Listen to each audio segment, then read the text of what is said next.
the processes that I've learned now, like if you looked at like what I do, you're like, this guy's actually pretty good with computers. But like anything outside, what I do all the time, I'm like nothing, dude. Same here. Like if my printer disconnects from my computer, I'm like, I call my other coworker over. I call Trung over. I'm like, hey, I need help. He's like, what happened? I'm like, my printer disconnected. You just do this. Are you talking about the old printer or the new one? Because the old printer's no longer with us. The old printer's disconnected from reality. Yeah. Him and Alden brought it to the clubhouse because it was like just dying. Oh, wait, do you work with Alden? Yeah. Oh, that's so cool. Yeah, he sits right next to me. That's fun. Yeah. Dude, that's sick. It's a good time. They brought it to the I love working clubhouse, with Adrian. and they removed that printer from existence. Well, it started jamming Like on Office us. Space style. I was literally about to say, if you've ever seen Office Space, we put on that song Still. Yes. And that printer had been jamming on us. It was way over its lifespan anyway, so we got a new printer. And my boss was like, yeah, have one of your kids today throw that in the dumpster. And I was like, hold on. Do you care where it is as long as it's gone? He's like, no, as long as it's gone, I don't care. I'm like, I'm taking it home because I want to destroy it. He's like, as long as it's out of here, I don't care. Yeah. So I took it to our clubhouse. We put on the song, threw it on the ground, and started hitting. There's a great video somewhere. Alden It's not ended gonna up hurt with anyone else. with a bloody fist. Yeah. Oh, yeah, he punched it. I wasn't stupid enough to punch it, but he punched it, which we hated that printer. I don't blame him. Yeah, in a blind rage, you can, Yeah. You don't feel pain. No. Well, that printer's not going to hurt anyone else. He didn't even notice. I'm No. like, hey, your hand's bleeding. He's like, oh shit. I had to actually, I think it's sitting in the clubhouse. It's still like right next to the door because we just didn't throw it out yet. So it's still haunting us. We can leave it there. We're moving out anyway. Yeah, we could. We could just A parting gift. have this old honestly. printer that doesn't Yeah. work anymore. And Did what's his name take all the other shit out? oh, Mike? Yeah. No, Okay. it's all still in there. Yeah, man, what's that process going to be like? I think don't you guys have a lot of stuff. We're gonna get a bunch of people with trucks, and I guess probably for our tool bench we need a flatbed. Oh, the Shit. whole bench. Yeah, because me and Drew were just talking about How that long is last it? night. That thing's probably like 15 feet long. Yeah, Wow. that's a That- bit. That thing's than your longer bed. than my truck bed. Yeah. But if we Yeah. flip it upside down, table side down, set it in your truck bed, it's only hanging out a little bit. We should ratchet strap it down. I was Should be fine. just about to say there's points where we could ratchet strap it to the bed. Yeah. I wouldn't be opposed to that, but it would be a real pain getting it up into my bed. Well, I mean, we've got enough people. That is true. Just Yeah. pick it up, manhandle it. I know we're like setting aside a day to move everything out. So Yeah, I gotta pay more attention to that. Yeah, it's going to me be a too, lot. because I have a Stealth that's not working in there currently. Yeah, I've got a Model A that's got to go somewhere. Yeah. Yeah, Oh, I mean, yeah. what does the transition look like? Is it going to be We- seamless? Or Well, is we've it got till the end of limbo? April to get out of there. I think April 28th, Mm-hmm. and we can move in April 1st. So we've got like a month overlap. Okay, Yeah. good. Yeah. So we'll have a bunch Okay, of time to like nice. slowly carry our Yeah. stuff over. I've already offered up my truck. Austin's got a truck. We have a bunch of people with pickups Sweet. Yeah. that can. Yeah. move some shit. I'll steal the F-250 with Yeah. the Tommy gate. Yeah. Yeah. Yeah, right. Yeah. Bring your work van. Yeah, why not? Oh, I couldn't do that off of company time. Of course not. Oh, yeah, no. no. Don't worry, never. Todd. I know you watch some of these. Yeah, no. I would Yeah. never. Never. That's No. not happening. That'd be wouldn't- terrible. Yeah. Don't worry. We'll use we'll use your rental truck. Yeah. That needs an alignment badly. Yeah. You still have to do that. I would have drove it here, but I didn't have time to do the alignment because I was trying to figure out jets last night. Because two-stroke. Yeah, you did. You were just telling me that there was a bunch of stuff that you were doing to the truck, right? Steering stuff. I was just doing all the steering stuff because I looked under it one day and I was like, man, this looks like it came off of the Titanic, and it would probably feel a lot better with the new stuff. Does it? I don't know yet. I haven't Yeah. aligned it, but Yeah, because Yeah. I remember when you first got the truck, the steering felt pretty good. I mean, it's an old manual truck, so it's slow, but it felt fine. But the last couple times I drove it, it had a bit more play than I remembered. my Supra does too because the tie rods on that are also bad. So those are cheap at least. Whatever. Yeah, but I know that I came in the day that you were doing all that, and you're just laying under there wailing on the idler arm. And that shit wasn't coming off, and I'm like, let me try. Everything else, I was so shocked with that truck. Everything else came off. Yeah. But some of the cotter pins that like hold the castle nuts off were so rusted. I was like, you know what? let me just take this off without taking the cotter pin out. And it worked. Dude, it I worked. just did that last night to the 240. Yeah. They're completely rusted. I started to just like bend them over, and then the first one snapped, and I just was fell like, off. great. Like this is just like a foreshadowing what's gonna happen next. So I'm doing my best to just get it to wiggle a little bit, because I like taking a pair of dikes and then just kind of digging into it, not cutting it, but then just kind of prying it out. And I just couldn't get a grab on it. And then I was like, well, maybe I can like turn the castle nut and just make sure it's not got any tension on it. And I went to go turn it and like crack it loose with an open end wrench, and it was just like, and I was like, oh, that's what I'm gonna do. That's what I did with my truck. I was dreading doing that job for like a year because I was like, oh man, everything on here is going to be rusted, stuck. And nothing was. Everything came right off. It's crazy. wild how, like, I've seen exhaust studs that look like a lump of metal. They don't even look like a nut and a bolt anymore. And, you throw a gun on there and just ying, and they come right off. Yep. And then you've got nuts that look fine, just a little surface rust, and you need to fucking halfway melt them to get them Yep. loose. Yeah. Can't be stuck if it's liquid. Yeah. So that's always kind of been our motto. Yep. And man, I did have to liquefy most of those bolts, but it was more of a precaution than anything. I didn't even try taking them off before I heated them up because I've learned my lesson one too many times. It's not fun. Is stuff expensive for that thing? Because just to put it in like preference, what year is that truck? It's a 69.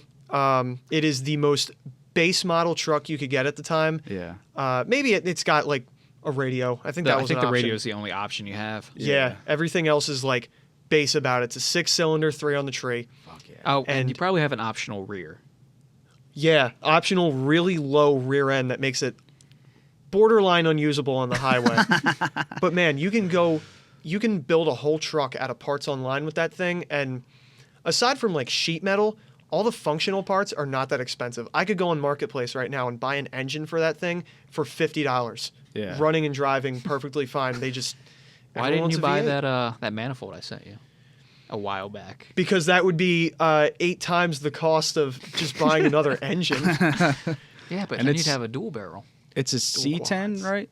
Yeah. Yeah, 2-wheel drive. Yeah, 2-wheel Yeah. drive. I don't have any intentions of off-roading. Yeah, no, because no. the most I ever off-roaded is at the scrapyard. Yeah, But that's like gravel. The crazy thing is, like, at least, I guess in my world at least, but maybe I'm wrong, but I think the C10 is the one that's more sought after, right? Like the 2-wheel Oh, dude, drive people just love that makes truck. it a classic, like, People love good that truck. Oh, yeah. and there are 2 green and white C10s, other than yours, running around this area.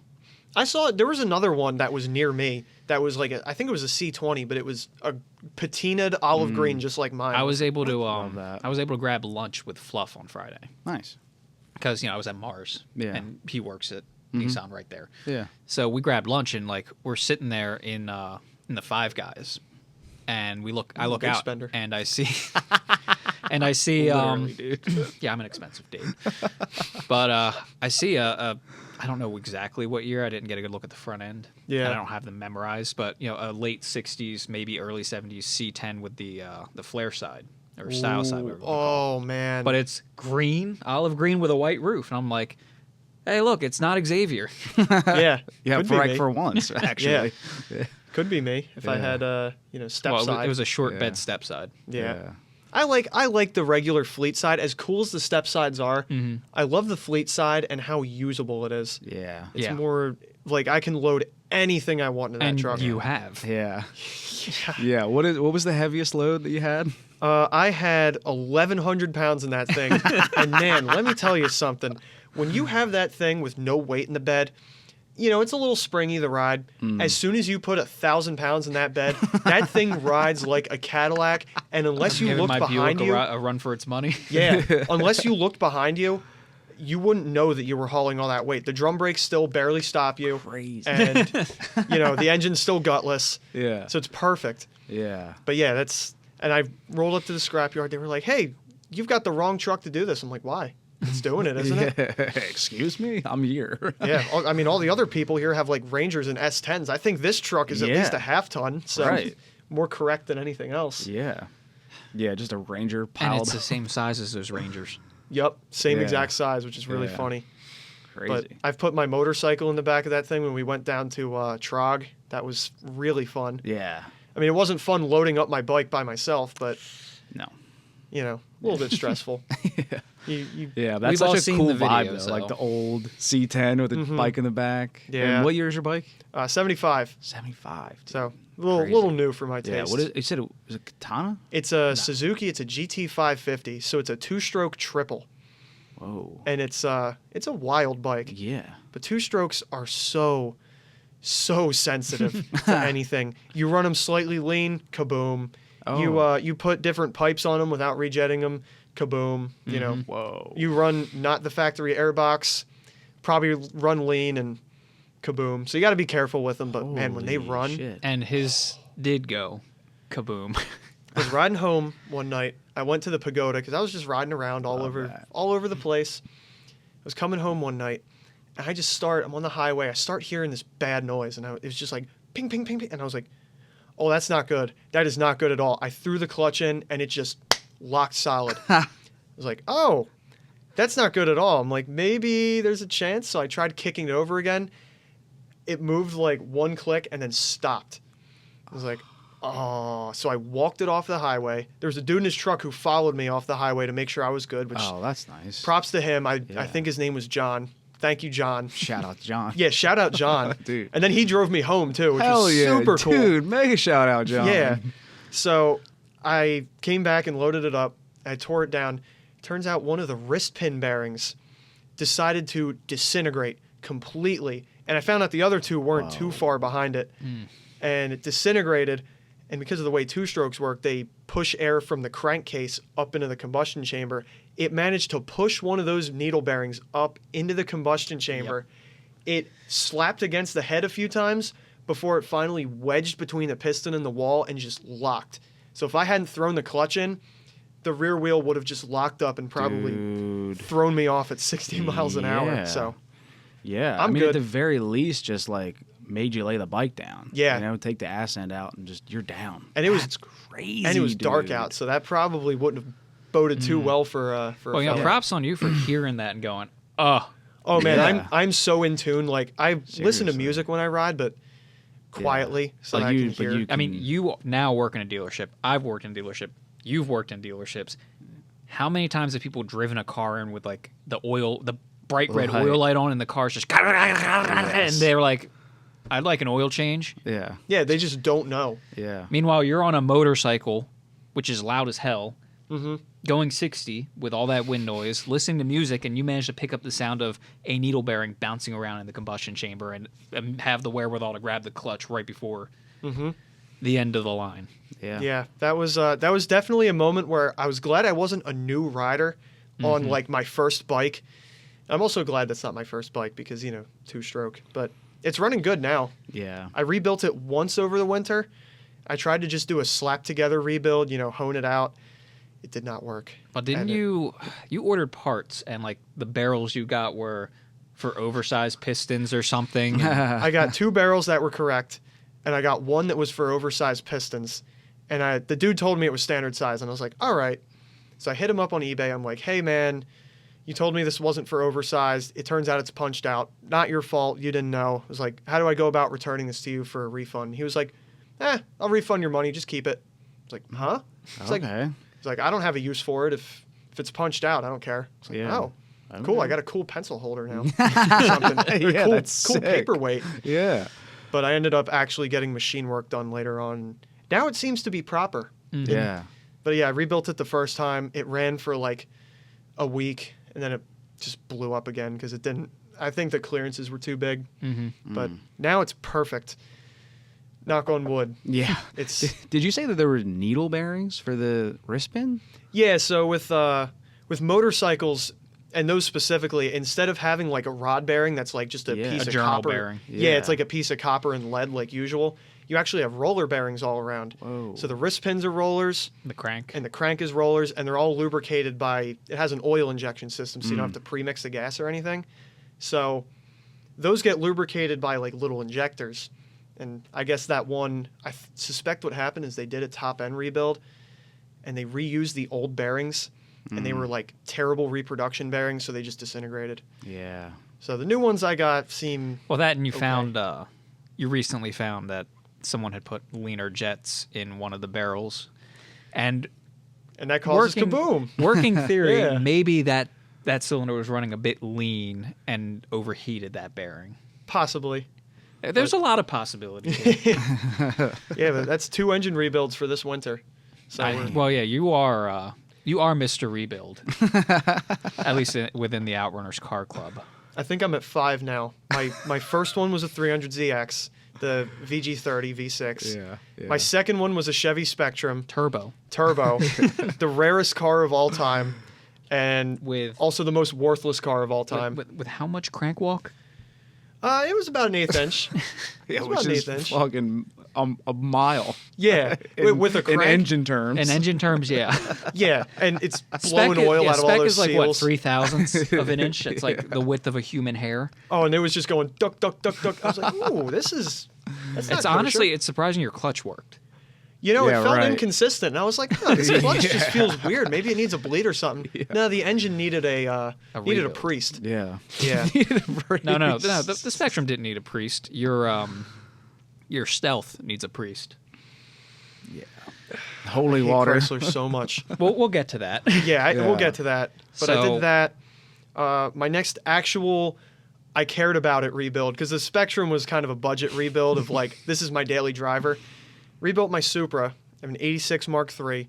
So I rebuilt the straight six in that. Actually had machine work done, and I did things correctly. So that thing runs great. Actually, I remember, just a quick tangent. You it was what were we gonna do? We were gonna go pick something up, but you came to my place in your Supra relatively shortly after the rebuild, and the car had been perfect since the rebuild. Perfect. Well, fuck, what were we gonna do? We were going to pick up your Buick, Yeah, From the shop. Yeah, we were gonna pick up the Buick from the body shop. and the Geo had broken that day. Yeah, the Geo was getting inspected, and we found out the wheel bearing was about to fall off. Well, I was waiting for you to get ready. I was waiting for him to get ready, and I was sitting out in my Supra, and it was hot. It was like 95 degrees. So I had the AC running. Yeah. Had it still, the car was still running. I was scrolling through my phone, and then I looked up, and the temperature gauge was just all of a sudden just pegged, and I was like, oh my God, shut the thing off, I walk open the outside. hood, and I was like, this thing just boiled itself alive. And so we ended up taking, an alternate vehicle. Yeah, and I mean it worked out because you got to drive the Buick back. I made the Supra overheat on purpose. Yeah. I still never figured out what was wrong. It never, Yeah. ever once did that again. Yeah, I mean, and you said it wasn't long after, so like maybe there was a bubble that was just stuck deep and it just went That's- past the temp sensor. That's what I'm Who thinking. knows? Yeah. But the only other issue I ever had with that thing was I was coming home from Jim Thorpe one time, and I just boogied through the Lehigh Tunnel because I love straight six noises. Yeah. I mean that's get- the rules. Yeah. I get out of the tunnel, and then my low coolant light just pops on. It's like, oh, well, maybe I leaked a little bit, whatever. And I look behind me, and I see a cloud. It's like, oh, Was this pre-rebuild? post. Post rebuild. Post. It didn't Oh, overheat, no. though. So I see a cloud behind me, and I was like, oh, no. That head gasket just went. Yeah. Damn it. I was so mad. So I pulled over. I find out one of the heater hoses just popped. Oh. So I took it off, shortened it, put it back on, flagged down a trucker to give me coolant so that I could Oh shit. fill it up. I helped him out with something on his trailer. He gives me coolant, and we drive home, no issue. Dude. So Do you still have that shortened hose? it's still on the car. Yeah. Yeah. I'm lazy. Yeah, It's well, been working. Yeah, I mean, it's one of those things. Like, if it works, it's fine. But at the same time, I don't think you're even lazy. I think you have to be kind of choiceful about like what you repair, I guess. But even then, when you were Yeah. like, you look underneath your your old C10, you're like, just doesn't look good enough. So at the same time, it's like, it's just I think it's just us as like car guys. We're just like we just justify certain things. Well, we know what we can ignore, and Yeah. if Exactly. that hose Yeah. holds, you don't need to Yes. touch it. Yeah, Exactly. yeah, I can yeah. safely ignore this issue for another couple thousand miles, probably. Which turns into a couple months. Yeah. Yeah. Turns into a couple years, and next thing you know, you've had a car for 3 years, and you have to pop the hood to flip a switch every time you want to drive it. Yeah. Well, I had a proper Toyota story happen. Everyone's got their Toyota story of running with no oil. One issue I couldn't ignore was I drove to Long Island with a friend because we were. Was this Look- in the Supra? This was in the Camry, Which was another rebuild. which was another rebuild. So I have an '88 Camry A wagon. lot of faith. Lot of faith. Drove to Long Island to look at a Supra with my friend, Sick. and we get there. Guy's not answering his phone. So in the meantime, I was like, this car is relatively new to me. I'd only had it a couple weeks at that point. So I popped the hood just to check the oil. I pull out the dipstick and I look at it and I'm like, Bro. well, shiver me timbers. There's nothing on nothing on this dipstick. I was like, that cannot be right. So I let it sit for a few minutes, let the oil drain. Yeah. Put it back in, take it back out. There's no oil on this dipstick. Sure enough. I don't think there's oil in this car. So I had a jug of oil with me, topped it off, and then oil shows up on the stick. And I was like, so, okay, she might be an oil burner. Yeah. Well, let me try to figure out the rate. So I figured it out after driving it for a couple more weeks and looking behind me and noticing a big cloud of smoke whenever I punched it. It was about a quart every 200 miles. Oh my It's like, oh, God. that's not good. I was going to just dump a thing of like BG in it. And Yeah. I was like, you know what? I would spend so much money on oil topping this thing off. Mhm. I'm just going to rebuild it for like Yeah. $250, $300, which is exactly what I did. No Yeah, way. you just And the- new gaskets, new seals because New while you rings. were in there, but the biggest goal was the rings. Yep. And when you pulled them apart, it was a good thing you decided to do that over like snake oil and shit. Not that BG Yeah. snake oil. I actually like BG. It's but- good. Yeah, it's good stuff. We used it in a lady's RAV4 at work, and it was great. But yeah, those oil rings were just locked solid into the piston. So I replaced those. It's fine. Mhm. I've been driving it probably like 4,000 miles at this point. And Yeah. it barely burned like maybe half a quart, Yeah. if that. Just normal stuff. Yeah, and that's a good point too, because I bet you there's like just built in some tolerance. You Yeah. know, even with like back then, those engines probably it's okay to burn a smidge. You know. Yeah. Yeah. So like if you're like in It's between oil Japanese. They burn oil from the right. factory. Yeah. Mhm. Yeah. So Yeah. Oh yeah. yeah, that thing's sweet. Yeah. This is dedicated to Yeah, you and Casey, because you both are Toyota enthusiasts. freaks, Toyota nuts. So between the two of you, she's got the MR2, the Supra. You've got a Supra and the Camry, and you owned this truck very briefly. I remember Very that. briefly. Casey used to have a Camry that was, I think it's on the next slide over. The 99. Well, that's your body Nice. style Camry. Yeah. No. Or No. was yours just before that? Mine was a 92. Yeah, so the one right before that then. Yeah. Yeah. That pickup was something else. Didn't you get rid of it just because you didn't fit in it? Yeah. the main reason I bought that thing running on 3 cylinders. Turns out the guy just adjusted the valves wrong. So I fixed that. Ran fine for me. Yeah, that's the old girl. That was thing's when a she was still huge- burning oil. But Yeah, that thing Camry.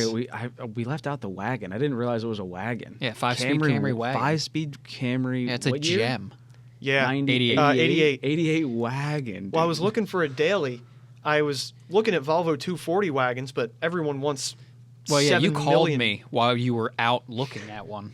Yeah. Everyone wants $7 million for those things. So I was scrolling Marketplace one day, and I saw that in like Jersey, and I was like, "Oh man, this thing would be sick." Yeah. I was like, and then I looked over, and I found out it was stick, and I was like, I texted the guy. I'm like, "What time are you available today?" He's like, I don't know if I can do like today. I was like, You didn't hear me. Yeah. What time are you available today? He's like, Yeah. I could probably do around like 7 o'clock tonight. I was like, cool, I'll be over. Yeah. So I drove 2 hours with Casey again, and we get there, and I drive this thing, and I was like, oh, this thing is cherry. It was old man owned. The interior is It's pretty minty. borderline Yeah. perfect. It has the dude replaced one of the seat bolsters at one point. Nobody does that. People just let them wear away. Yeah. So the dude cared, and I could tell. I mean, other than the oil burning, but with Oh. that, oh man, it's the most solid daily ever.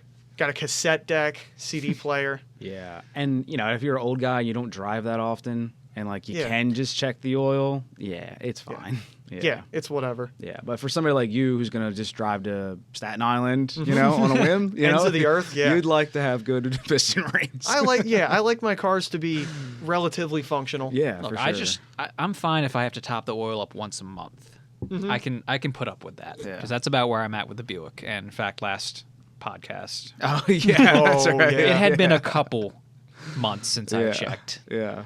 And you almost walked away without taking my oil. You were like, I think it's. I'm like, dude, just take the oil. Yeah. You have a lot of, albeit justified, faith in that car. Dude, that car should never let me down. It's never let me down either, all the times I've driven it. Yeah. And I never even, whenever I drive that thing, I'll be honest, I might check the oil. Half the time I don't. Before I loan it out, I usually give it a once over. Yeah. Yeah, I'm the same way with my truck. Yeah, that's kind of it is on you. You know, if you're gonna if Yeah. you're gonna lend me something, like I'll be like, well, and also just fill up with gas, top it off with oil. You know, I think the tire's low. Well, look, it's if like, I- hey man, if- like, if I'll you're- just take my car. Now, if you're borrowing my car, like you've already decided you want to borrow my car, and I give you a list of things to watch out for, I expect. well, to watch out for, be like, yeah, Well, like if I But have a it's like- slow leak, because like the Buick had a slow leak for a while, yeah. and I think did it have a slow leak when I'd let you borrow it? Of what, oil? No, one of the tires. Oh, I think I mentioned that to you like before we swapped again. I'm like, oh, by the way, the driver's rear tire's got a bit of a leak. I think it did, and I think I didn't really have to top it off that much. It 'cause was so very slow Yeah. until it wasn't. Yeah. Then it decided to be you got to air me up once a day, Mm-hmm. and then I got it fixed. Yeah. Yeah, I took my parents for a ride in that car. Oh my god, it is like, it makes me want a 60s land yacht, but also it makes me not want one because I realize I'm never gonna find one this nice. Yeah. This thing's a gem. No, Yeah, it took Adrian a long time. I feel it like took a while to get there. it was surprisingly good. It was for what solid it was. when I got it. Yeah, it but was still, a good base, but that thing like. It's come a long way. You know, it now has the reputation of the club for being like, oh, we're going to go long distance and take one of the boats. We're taking that one. Yeah, it's so well It's the sorted. reliable boat. Yeah. It was not like that when I got it. I remember I was in traffic one day going to work, and my manager was like 6 cars ahead of me. And I'm like, oh, good. There's Tom. Now I don't have to explain to him why I'm going to be late. Yep. And then all of a sudden I get a phone call. And I look down, it's Tom. I'm like, hey, you having fun in this traffic? He's like, yeah, your car's pissing fluid. I'm like, oh, yeah, it's cool. It does that whenever I'm not moving. Oh my god.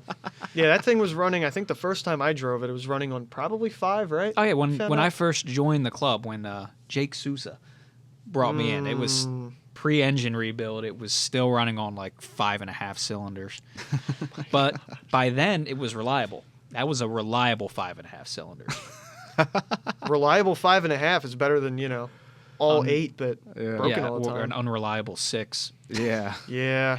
yeah. But yeah, and I drove to Trog the year that it got rained out from the hurricane on 5.5 cylinders. Oh yeah. I think I remember you guys going to that. I remember I didn't go that year. No, I was the only one who did go.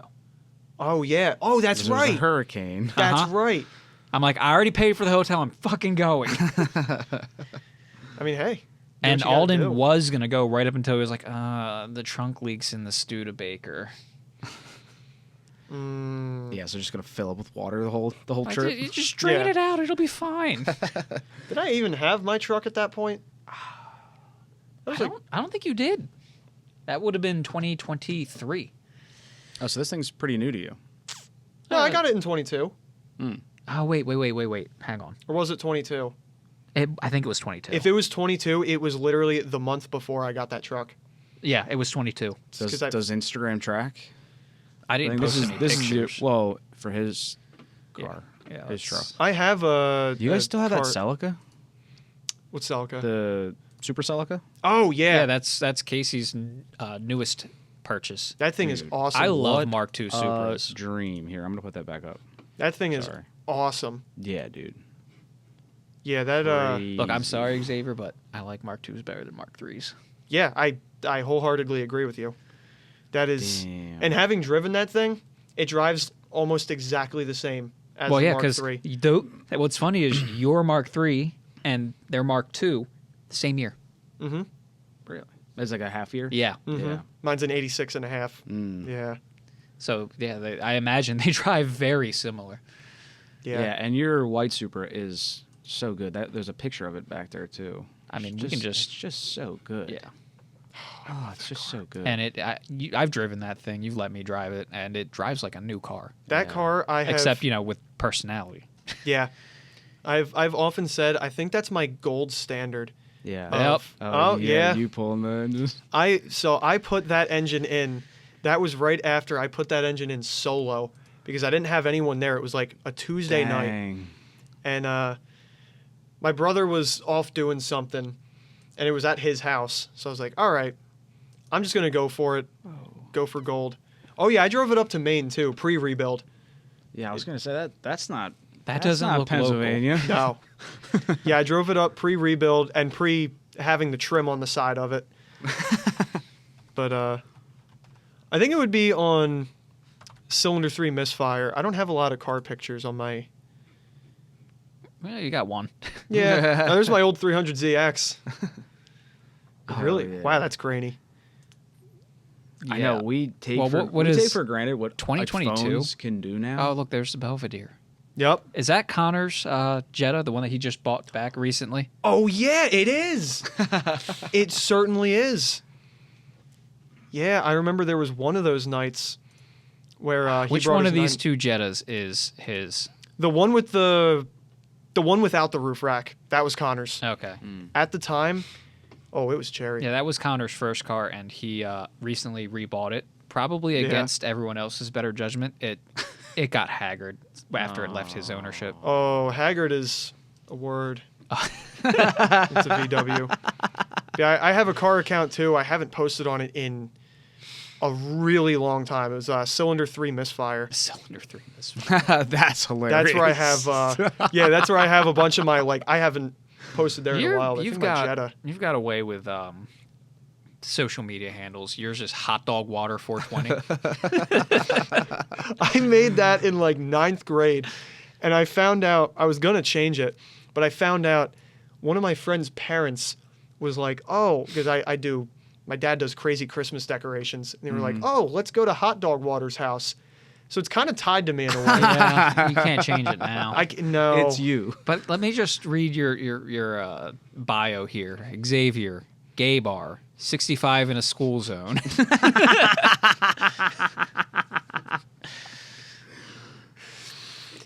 Yeah, that's good stuff. 65 in a school zone.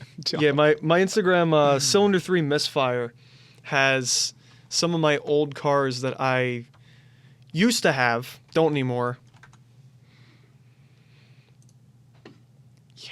Oh, that's how long it's been. It still says I have the turbo diesel Jetta. I remember that thing. Is that the one that's in your Instagram picture? Yes, it is. Yeah, okay. Yes, yeah. it is. That thing I was peeping that. so loud. Oh, this is like one of the best pictures I've ever taken. I love this picture. I love the old TDI Jetta. Hang on, I'll throw that up. But I just wanted to say, I love that TDI Jetta. Like, I love it. I've only driven worked on some of them, and how do you not have crazy, a picture of the TDI Jetta anywhere on here? I think I wasn't posting on here when I had it. I mean, or it might be in one of those. One of these like compilations. It wouldn't be there. It would be further up. Maybe the. Oh, there's my old Suzuki that was blown up. Yeah. Another 2-stroke. Man, it's a good thing you're good at rebuilding shit because you're real good at blowing them up. Yeah. No. Yeah, I don't think you have a picture of it on here. Not a single one, which is crazy. That was when I first bought the Spectrum. Yeah, this what thing. a unit. That was a car. Kind of has like an old 90s Escort vibe. Yeah, You it know? almost looks like the front end looks like the old Levin Corollas. Like yeah. The 85 or something Yeah. like that. Yeah. Hell yeah. That's when I first bought the truck. Hell yeah. That thing. I remember Man. when you first got it, it kind of had a musty smell to it, It smells like cigars now. which is an improvement. It's very much an improvement. I'm almost fond of that like musty smell. I think it kind of comes with the car. It was a light you know? mildewy smell. So it could be Yeah. slightly unhealthy, which is fine. Yeah. Yeah, I cleaned out the heater Oh box. yeah, since you had then. a really clean Fox body for a while. Dude. How That's many my cars Fox have you body. had? Oh, I think I tallied it up at my work one time. I think right around 15, give or Wow. take a couple. Yeah. Right And- around there. And not just any cars. You had like really cool ones. Like not even so. Like just to go back to that Fox body, it was probably a better picture. Or something. Yeah. So it's not even just the Fox body. It's like the Fox body with like the cool headlights. Yeah, you the know, 4i. early model. Yeah. 4i supremacy. Yeah. I bought that thing for a lot of money. It was way too nice for me. Right. And You I was also like, didn't quite fit in that?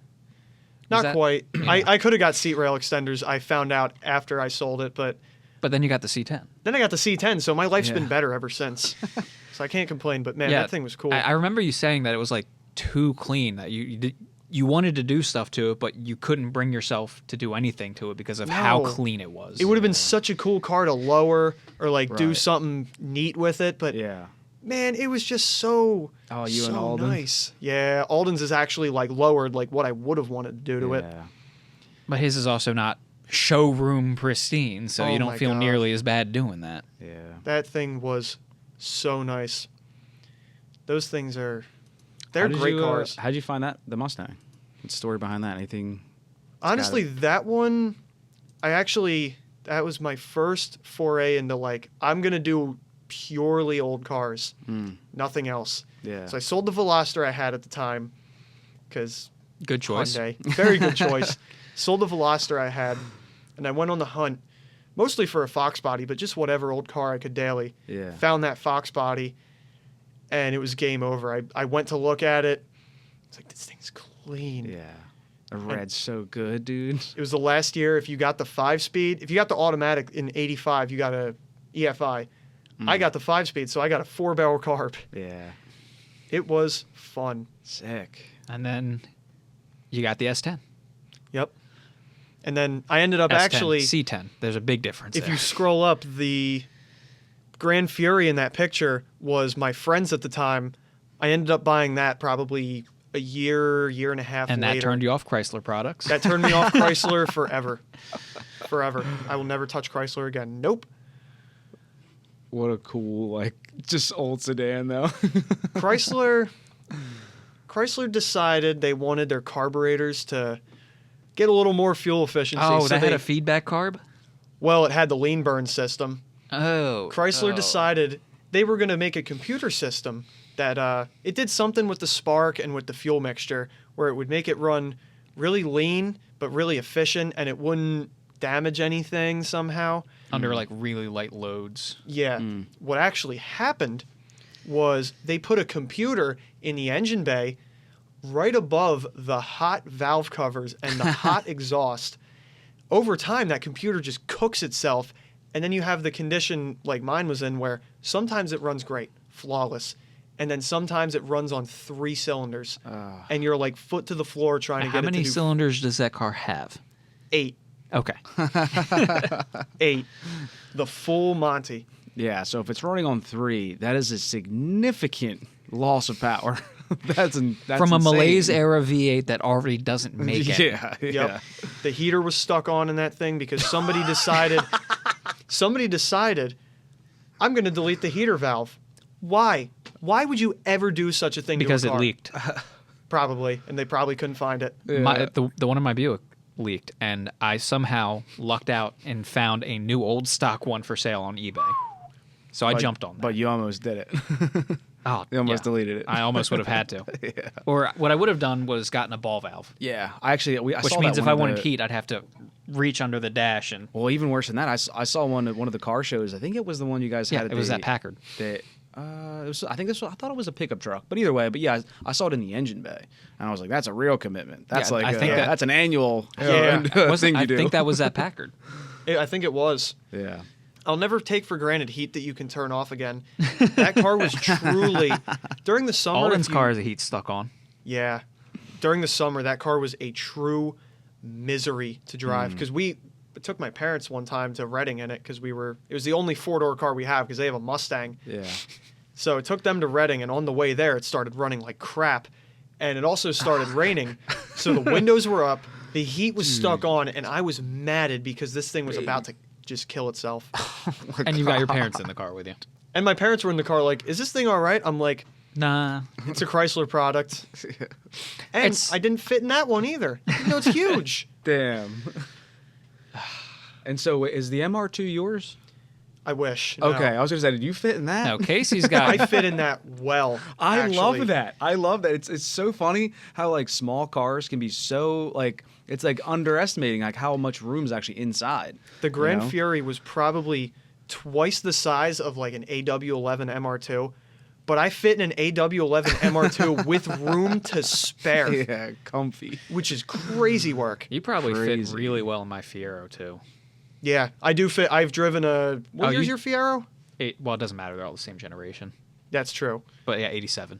I drove an 86 one time that I fit extremely well in. Other than that thing was a piece of shit. So is Yeah. mine. So Yeah, it's Yeah. incredible how much headroom you get in a Fiero. it's not you just know? the headroom. but It's it's the the leg room. Like if I put the seat all the way back, I physically can't reach the pedals anymore. Yeah. Like they were like, I mean, Japanese cars sometimes don't fit big American people, but Yeah. Pontiac's an American brand. They're like, a 6'7" person needs to be able to drive this car. Yeah. When you get in those things too, you feel like you are genuinely on the ground. Well, you never sat in my blue one. That one was lowered.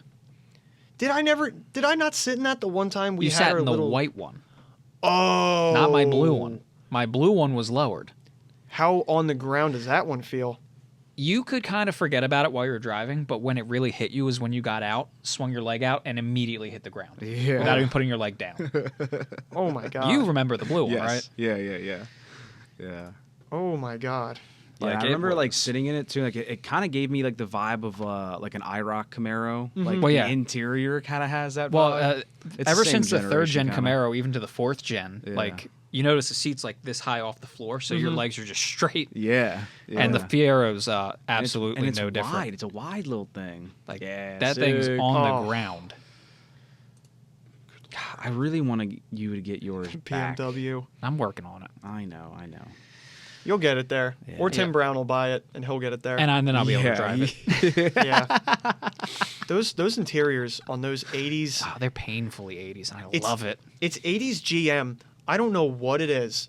When I get in one of those interiors, it could be an IROC Camaro, a Trans Am, a Fiero.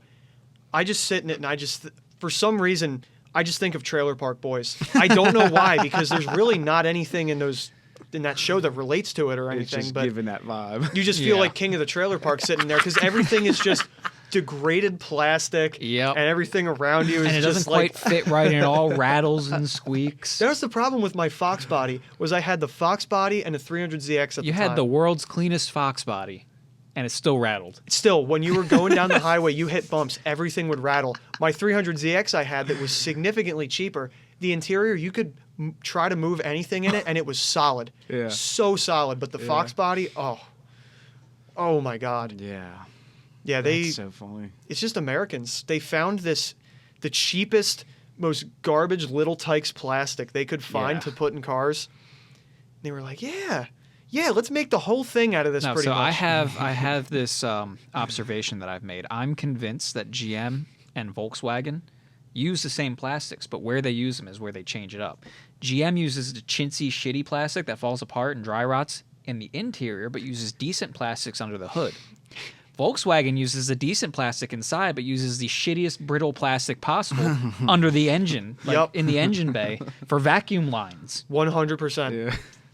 Yeah, that's why I like the old VWs a lot. I like the air-cooled VWs. Yeah. That's where my love for VW ends. Honestly, I think mine ends with I'll go up to Mark II because at least in the That engine Jetta. bay, yeah, if you look into a diesel VW engine bay, there's like 2 wires. There's Yeah. one for the fuel shutoff, and there's another one that runs the glow plugs, and that's all you got. Yeah, and it's it's- really dead simple. There's no plastic. Yeah, and just like popping the hood on one of those is very underwhelming. And it's inviting.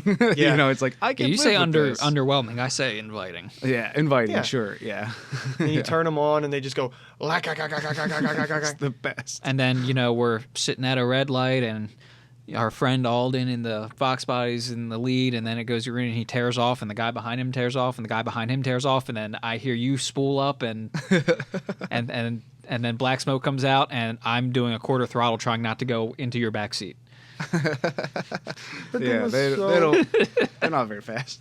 Nobody understands what 60 horsepower is like. You can say that. It probably was making 50 because it was kind of... What's crazy is my 40 horsepower Beetle, I think, could have gave that thing a run for its money. Definitely. Yeah, it's some diesels just rev real slow. But whenever I tell people 60 horsepower, you can't really comprehend that. Right. Because you think 60 horsepower, that's not that bad. But when you actually drive it, the main purpose of that car for me was going back and forth from my house to Reading, which is around 45 minutes. And from my house to Reading, it's the part of 422. There's just stoplights, and it's like a highway, but with stoplights. It's like 202 towards Delaware. Yeah. Yes. So I'd finally get up to speed, which took 20 seconds in that thing. And then I'd hit a red light. I was like, no! All my work is ruined. And then you get going again. You're just... and it's 20 seconds again, up to 60. Yeah. But it was so much fun. It was so much I fun. never did get Yeah, to drive it's- that thing before you got rid of it. Oh, it was such a fun car. It sounds like it was demanding because they needed all of your attention. No power steering either. It was no brake Yeah. brake in the car at all. You have to be aware. on the highway. It was straight piped. And on the highway, you'd be screaming. They were under geared. So you'd be screaming like 3,500. Which is a lot for a diesel. Yeah, the red line was like 45 or something. So I was screaming. I would have music up full volume on the radio, and unless I knew the song, I couldn't tell what was playing. I could hear like the lyrics if I listened. I know exactly what you're talking about. But it was just Speaking of which, when me and Buckley left here, I don't know if you saw, Yeah, you guys switched. but yeah, he drove my Buick and I drove his Honda. And, Yeah. I've been out of the Honda game for a while. Right. So I forgot how short they're geared. And I know Buckley's got an SI trans. Yeah. 80 miles an hour, which is what I do in the Buick Yeah. on the way here. And his car, I shit you not, is at $5,000. oh, you're kidding me. Holy. And it's fine. Like, bro, it's fine. Because it Yeah. raced the 9. Yeah. Dude, you're almost in a VTEC. Yeah. Like Well, I 1,000 more think he RPM. upped the That's the VTEC. 9. Yeah. I think his VTEC kicked in around 6. Yeah. But yeah, I'm just like, Isn't it usually like 56, I think? Like usually it's that's 55. factory? 55. Yeah. Okay. Yeah. but like I'm just cruising along and like, it's a Honda, so even though it's at $5,000, it doesn't sound too Crazy. crazy. It's just, Yeah. and I'm like, And it kind of looks the fine. part. It's like it's got like that vibe of like Yeah. race car. It's kind of fine. thing. And then I look over at the TAC and I'm like, oh, that's $5,000. Yeah. And like I'm used to the Buick, which doesn't have a TAC, but I know that you really don't want to rev them past 5. Yeah. My Supra is sports car geared. So when you're on the highway, if you're doing like 80, I want to say it's around 3,500. Yeah. But it's happy to do that all day. On the way back from Maine, when I went up there, I was probably pushing 3,500, $4,000 the whole drive home for a 10-hour straight drive. And then that thing ran better than ever. Dude. Yeah, The whole and it's drive. Those very things are so close in sweet. in time period to Alden's Mustang, which has the 5.0 V8, and that red line's at 4,500. Yeah, mine's right around 65, I think. Yeah, I guess like Supras are like touring cars. Is that right? Yeah, that's yeah. what they were it's built so for. comfy. Yeah, yeah. Oh my god. So like it's fast and long distance. yeah, it's That's meant to cool. cross continents Yeah. in comfort quickly. I think every time someone comes on here, I'm like, I think I need like this is why you guys buy so many cars. Yeah. Dude. Oh, that Supra. If you ever see me getting rid of that car, hit my kneecaps with a lead pipe. Yeah. That Because thing- that's not you, that's a doppelganger. That's Yeah. a doppelganger. Yeah. That seat, The real you's gone. you just melt in that seat. I drove 10 hours in that nice velour bucket seat. Not we only should does bring it, velour back. we need to bring What is velour. velour? It's that like velvety, sweet, suede material that you yeah. don't see anymore. It's real soft. It's not quite cloth because cloth is a little abrasive. Right. Velour is just like, think of like a stuffed animal, like a squishmallow or something. It's Sure. like that, but a seat. Okay. But man, So, that like, seat. Not quite microfiber, maybe? Is that am I Yeah, missing? not- it? No, it's not as grippy as microfiber. Okay. Yeah. That material. Right. Yes. Yeah. Okay. This. Yeah. Oh yeah. Oh. We need to yeah. bring this back in luxury cars. Yes. That's what's in the Supra? Can you look No. up Supra seats? Well, I mean, that's not. The Supra doesn't have pillow top bench seats, Oh, but yeah. That's what Yeah. I thought that's what you were saying. but no, like it's that material. Yeah. Now, if you look up a Mark III Supra seat, Well, I'm just gonna go to your, because there's got to be pictures of. I don't think I have any pictures Oh, well, of I the like interior. that. on You got a this. free like. Yeah. I guess not. Yeah, we'll just pull it up. But man, that seat, and I mean it's a red interior too, so you got the vibe in there. But It's a good vibe. I Yeah, got up red after- on white is a beautiful That's a vibe. combination. beautiful. That's a vibe. I got up from that seat after 10 hours of straight driving, and I got up and I was like, my back I'm seeing feels it in the fine. black. The third one at the top. I see it. I know what you're talking about. Yeah. Dude. It's right outside. You can go Yeah. drive it Oh, after shit. we're done. Yeah. Yeah, no, Yeah. usually like There's I the meet red. you guys. Yeah. Yeah. Oh, dude, they got on Amazon. They got dash covers Ooh. in matching red. I might need one. Yeah. Yeah, my I've been car was burning- originally a leather interior car. Thank God someone swapped it to There's the leather. cloth. Yeah. Yeah, I wouldn't have liked that. I don't like leather interiors. That's my hot take. Yeah. I have a bench seat, so I also don't like vinyl or leather. No. I mean, I don't mind it in your truck, but I'm also not bombing turns in your truck. Yeah, on a Right. car that you're actually using in a performance. I mean, I shouldn't Aspect. be using the Buick like that. Yeah. But well, at I least need, you have a steering wheel to hold on to. Your passengers are just going to be where they Oh, are. I don't know if you were there or if I told you.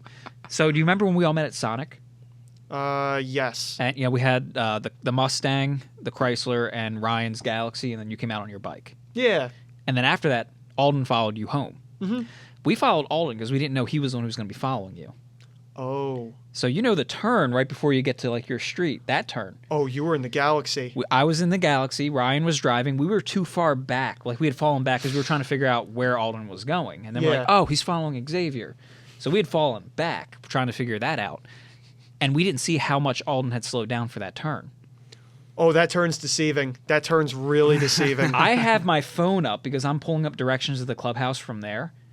I've got my left leg is like tucked off that way because I was kind of sitting like this. I wasn't sitting. Yeah, you were relaxed. Square in the You're a seat. 60s car. Yeah. But I'm Right. holding my phone in this arm, and I actually had this arm or this hand under my leg. I was sitting on my hand, so I've got nothing in any position to grab anything, or to even like move my leg to brace because I'm looking at my phone, and all I hear is Ryan go, "Oh, that's a tight turn." We had to be doing like 45. Oh, no. I don't even take that turn at 45 in my Supra. We were moving, and I look up and I just see the turn, and it's a long, tight turn. So I just see the turn keeps going, and Ryan's just cranking at the wheel, and I kind of look over. I'm like, I'm sorry, and just slide into his lap practically. Oh. He took us out one night in that car, and I think me and our other friend Connor got in the back of it. And he was like, yeah, let me show you guys what this thing can do. So we went on this road that has like these two real tight 90-degree turns. He took those turns so fast.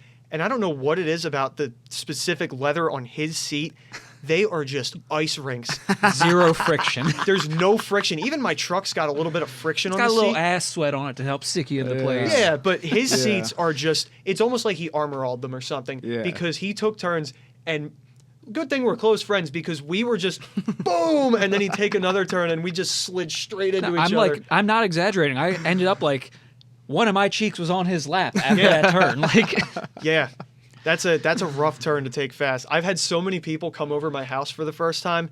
They're like, that turn right over there is pretty serious. I'm like, oh, yeah. And there's trees around it, too. Yeah. So you don't know how tight it is until you're yeah, in it. yeah. Like I said, It's we fun. couldn't see it until we were there, and then we can just see that the turn keeps fucking turning.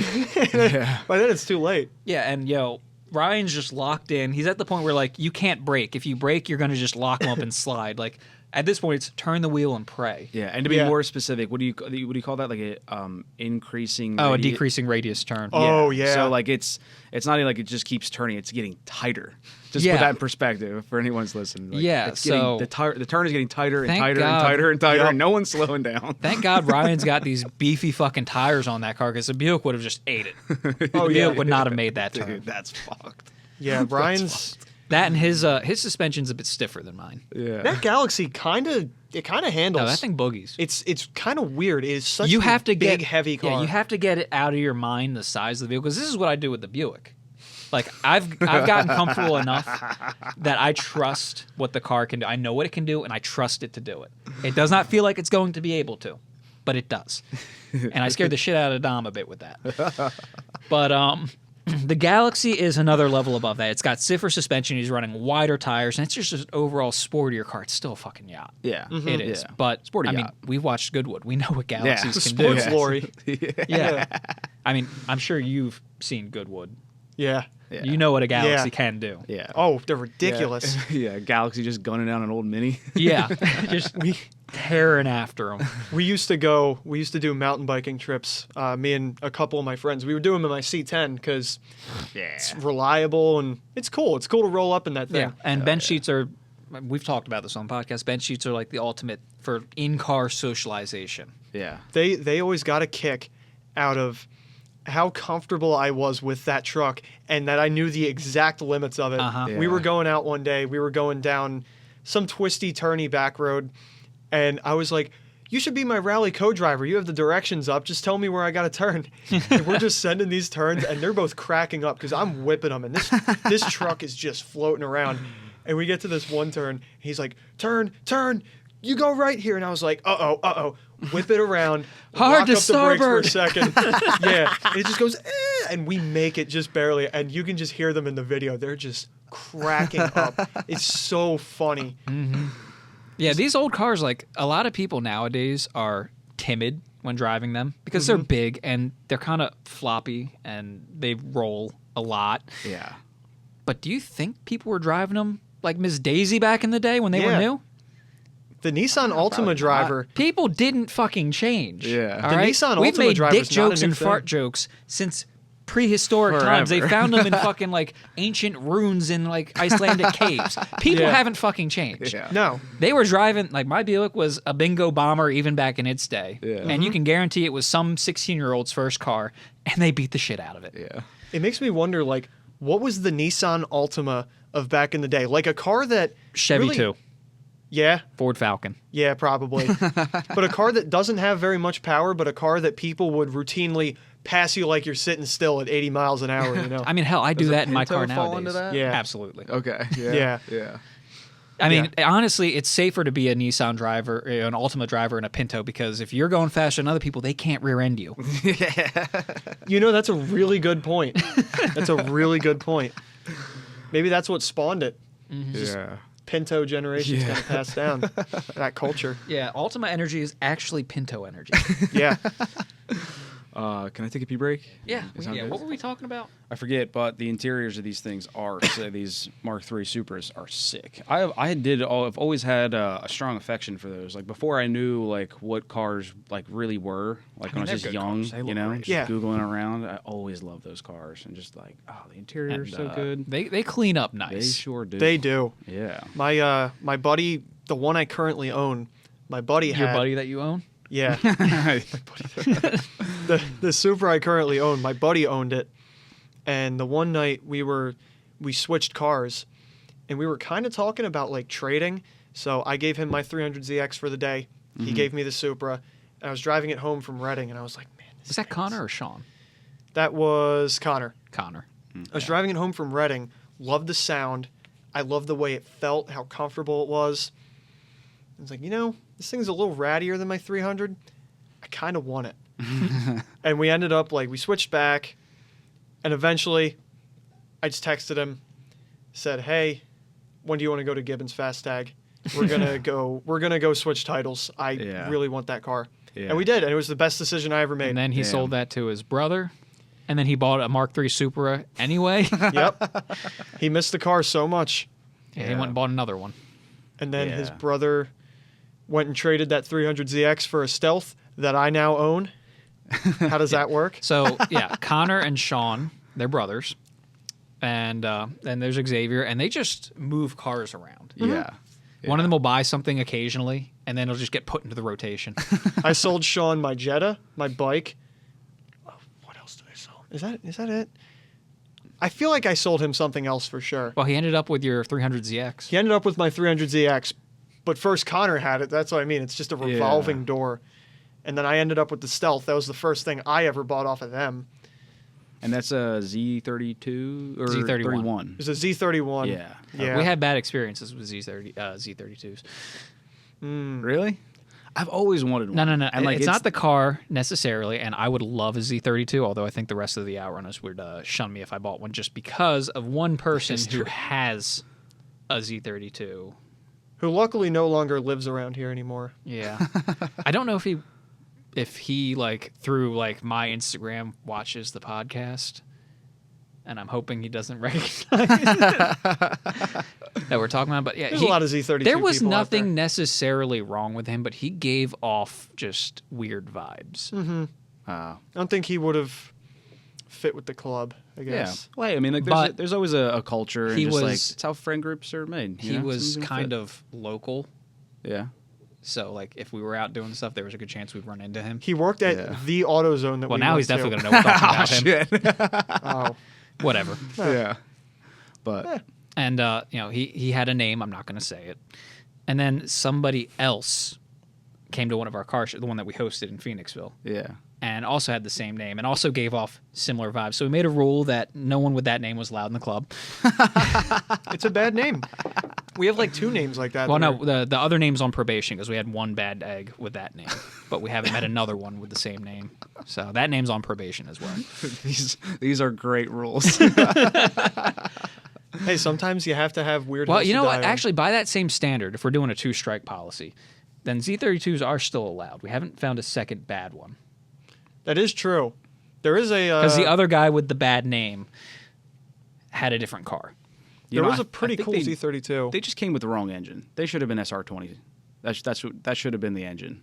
I firmly believe. I mean, in the an twin turbo SR20. V6 is great when it's working, but it's a fucking nightmare when it's not. It Yeah. just doesn't fit in there. And I don't know. Have you ever seen one with a SR20 in it? I don't think I have. Not with an Yeah. SR20. Dude, like Japan's been doing that for a long time. I wonder But why. There's because they're just sitting on SR20s. I really And wanted. then we shipped them all here. And then we ruined them all. And now the market's Look at how much crazy. better that fits. Yeah. Wow. Yeah. It just looks right. It does look Yeah, correct, right? and you have so much space to Yeah, I mean, actually fiddle with it. I would Yeah. like to see an The white- RB in there, but that's too long. I don't think The that would white fit. one on like to the left. See it? Which Yeah. one would that's you- like a better. It's still small, but that's like a better picture of what it like. That's a K series. nice. That I'm is a actually- K series turbo. Wow, that's a big turbo. That Yeah. looks like it fits pretty well in there too. I'm just Sure saying. does. All I'll ask is, which would you rather do spark plugs on? That V6 where you probably have to pull the whole intake Yep. and everything around it, or that the humble SR20 where you're just Yes. Dude, K swaps Yeah. and Z32 seem to be a thing. Here's another one, Yeah. and that looks really good in there. Yeah. I mean, actually, dude, they are. It does actually. although with how short the K is, it makes it look like an RB might fit. well, they actually. I think the Ks are kind of taller-ish. So They got I a wouldn't tall be valve cover surprised. for sure. Yeah, they do. Yeah, I wouldn't be surprised that hood doesn't fit. The Z31s, there was a Japanese only version of that came with an RB20. Sick. That I is- didn't know that. That's crazy. The 200ZR, Mm, they are so cool. yeah. So rare. I've definitely seen RBs in 300ZX, like a Z32 Did as they? well. Did And they only boy, come that's 2+2? That's crammed. Unfortunately, Man, that's a shame. that is oh wait, no. There were 2+0 versions of them. Oh, Most there. of them I think were 2+2. That's a shame though. The 2+2 just kind of ruins the roof line for these cars. Oh, the 280ZX is even worse. I know. Oh, Well, 240, yeah. 260, 280, all of them. It's They- a fucking hunt back. mhm. But It still apparently is, there's a it's not 2+2 and a 2+0 for the Z32, and I've looked at pictures side by side, and I still can't pick out the difference. One is has a slightly shorter. It worked well with the. They made it Z32. work because it's hard to tell. I would not mind a 2+2 Z32. You I- really can't tell. As a Yeah. guy who used to be a Nissan guy, yeah, I like the 2+2 and 2+0 Z32s. They're both very I think, cool. Did they have a different wheelbase? Were they slightly longer? Because I think the picture I was looking at, it looked like the gap between the back door, the back of the door and the wheel on the 2+2 was actually longer. I think they were very slightly stretched because I know that all the chassis up to that were stretched a little bit.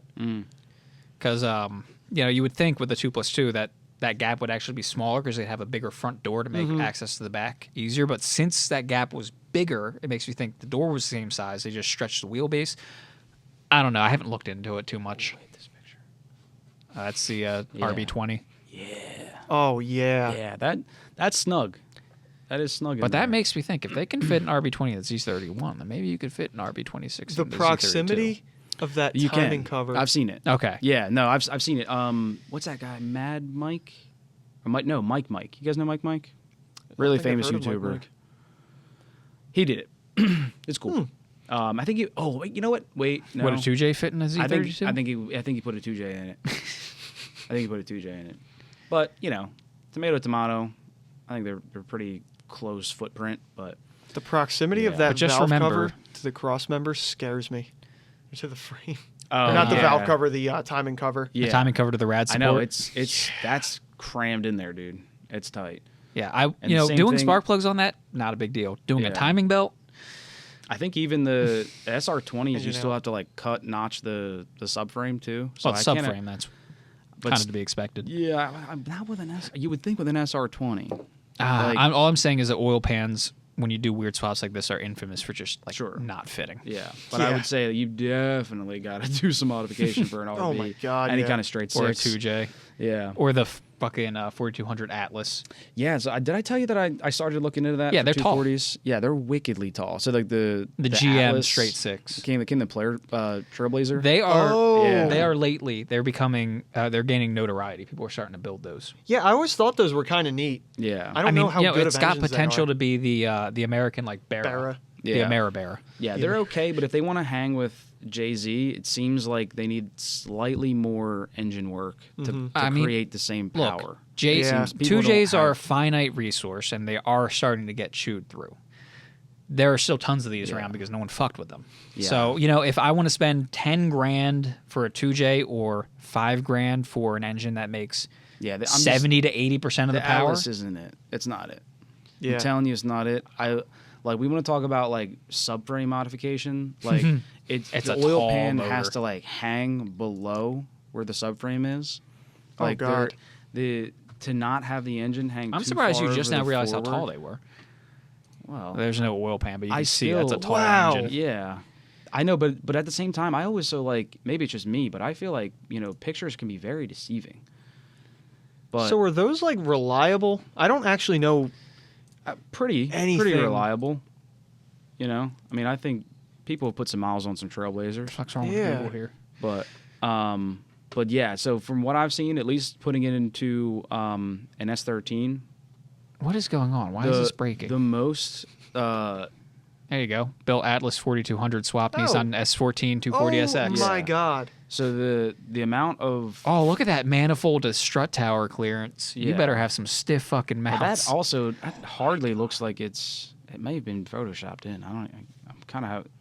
It I looks don't a know, little something's uncanny, funky. Something but funky's The going on. with 4200 yeah. SX. That's awesome. That's funny, actually. Yeah. Actually, with but- Nissan's nomenclature, it should be the 420 SX. Yeah. Yeah. But the amount of like firewall that has to be cut on these is preposterous. Like to get them to sit where they need to be, it's crazy. And so like this guy Oh yeah. say look see how far forward that is? That's And with him see like how look where this is compared to the fender line. yeah, it's crazy.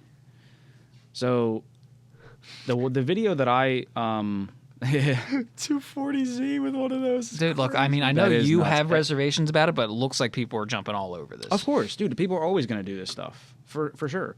But like people do crazier swaps.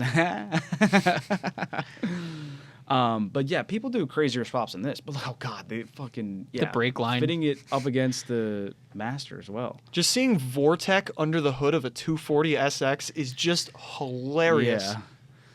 Yeah, yeah. Oh, I mean, even like the 5.3 Vortec, it's a different kind of Vortec. But I guess, oh my god, Nah. dude, like that's what I'm talking about. Like it's not happening. Oh, it's happening. Like, yeah, no, people are doing it, and this is clearly a straight line car, so like it's never gonna need to like look, right. But like, I'm coming at this from a drifting aspect. You can get away with like putting big funky hoods on like straight line cars. Oh, you think Oh, this yeah. thing's getting a People- hood? Exactly. So my point is that like from and look how far forward the engine is. Oh, as well. good So, lord. and again, like I don't know anything about the drag racing and like where the placement of the engine should be or how much that matters, but for drifting it's a ton. Like even just putting Yeah. a JZ, which fits very nice, it's still a lot of weight over the front wheels. Mm-hmm. Like, and people will notice that a lot with like an SR20 where it sits so much closer to the firewall and doesn't have so much hanging over the front. Yeah. It'll just change the whole feel of, how the car. Yeah, weight distribution is a thing. Yeah, and just something so little, and then you have this gigantic. Yeah, because those cars engine. are really small. Yeah.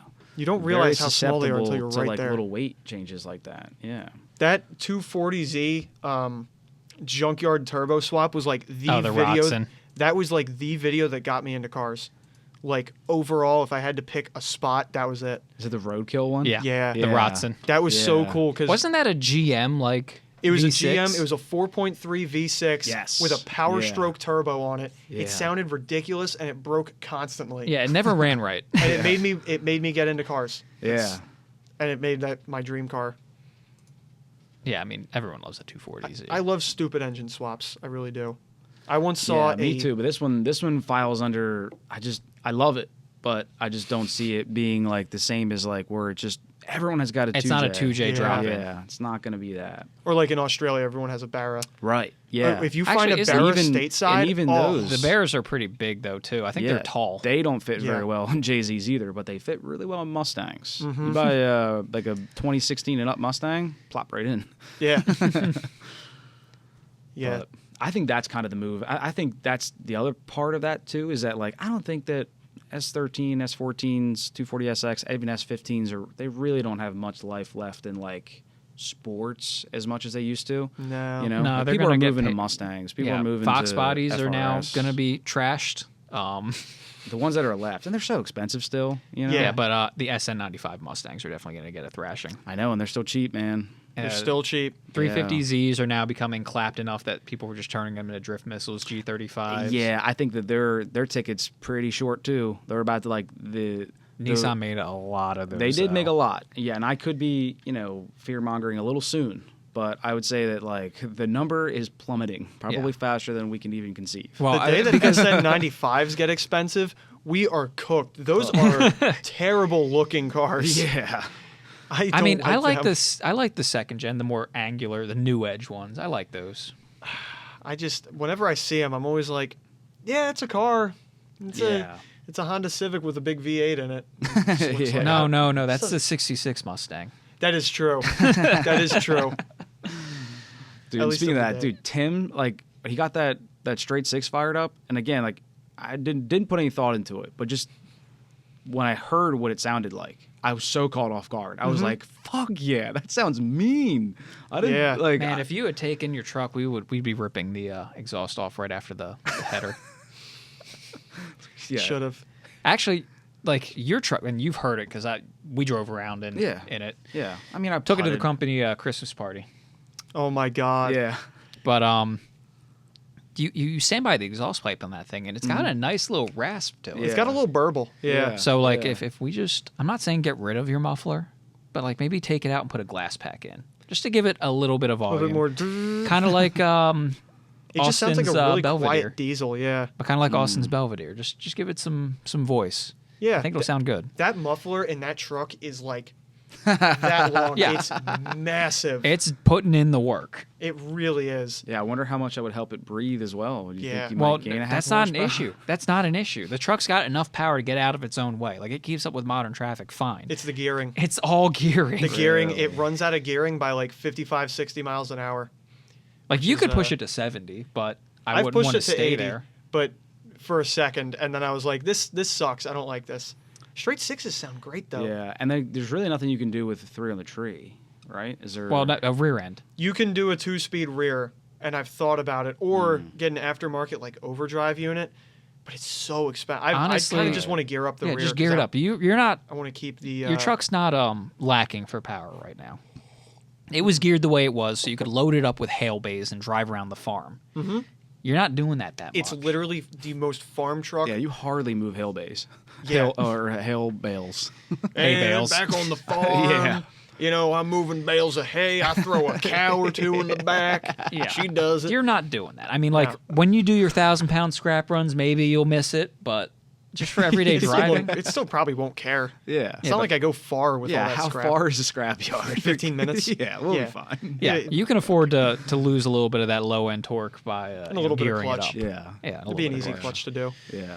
But yeah, Yeah, there's just like bring some life into the truck. You know? Yeah, you do that, and then we can start worrying about a bigger carburetor and those American straight sixes sound great though. I once went to look at a trade. It was trading my Toyota pickup for a Ford Fairmont.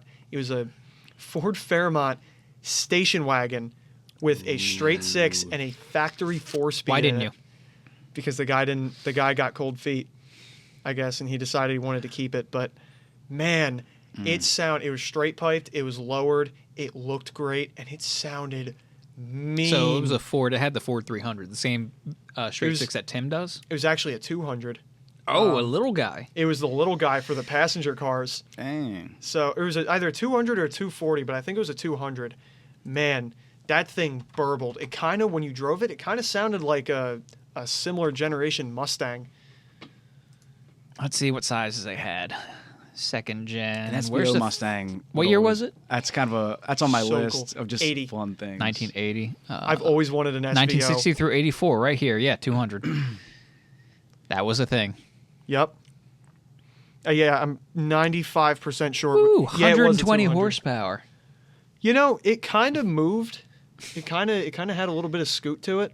But you got to think, the Toyota pickup I brought to trade had about the same horsepower out of a significantly smaller, probably 1 liter smaller engine. Yeah, Yeah.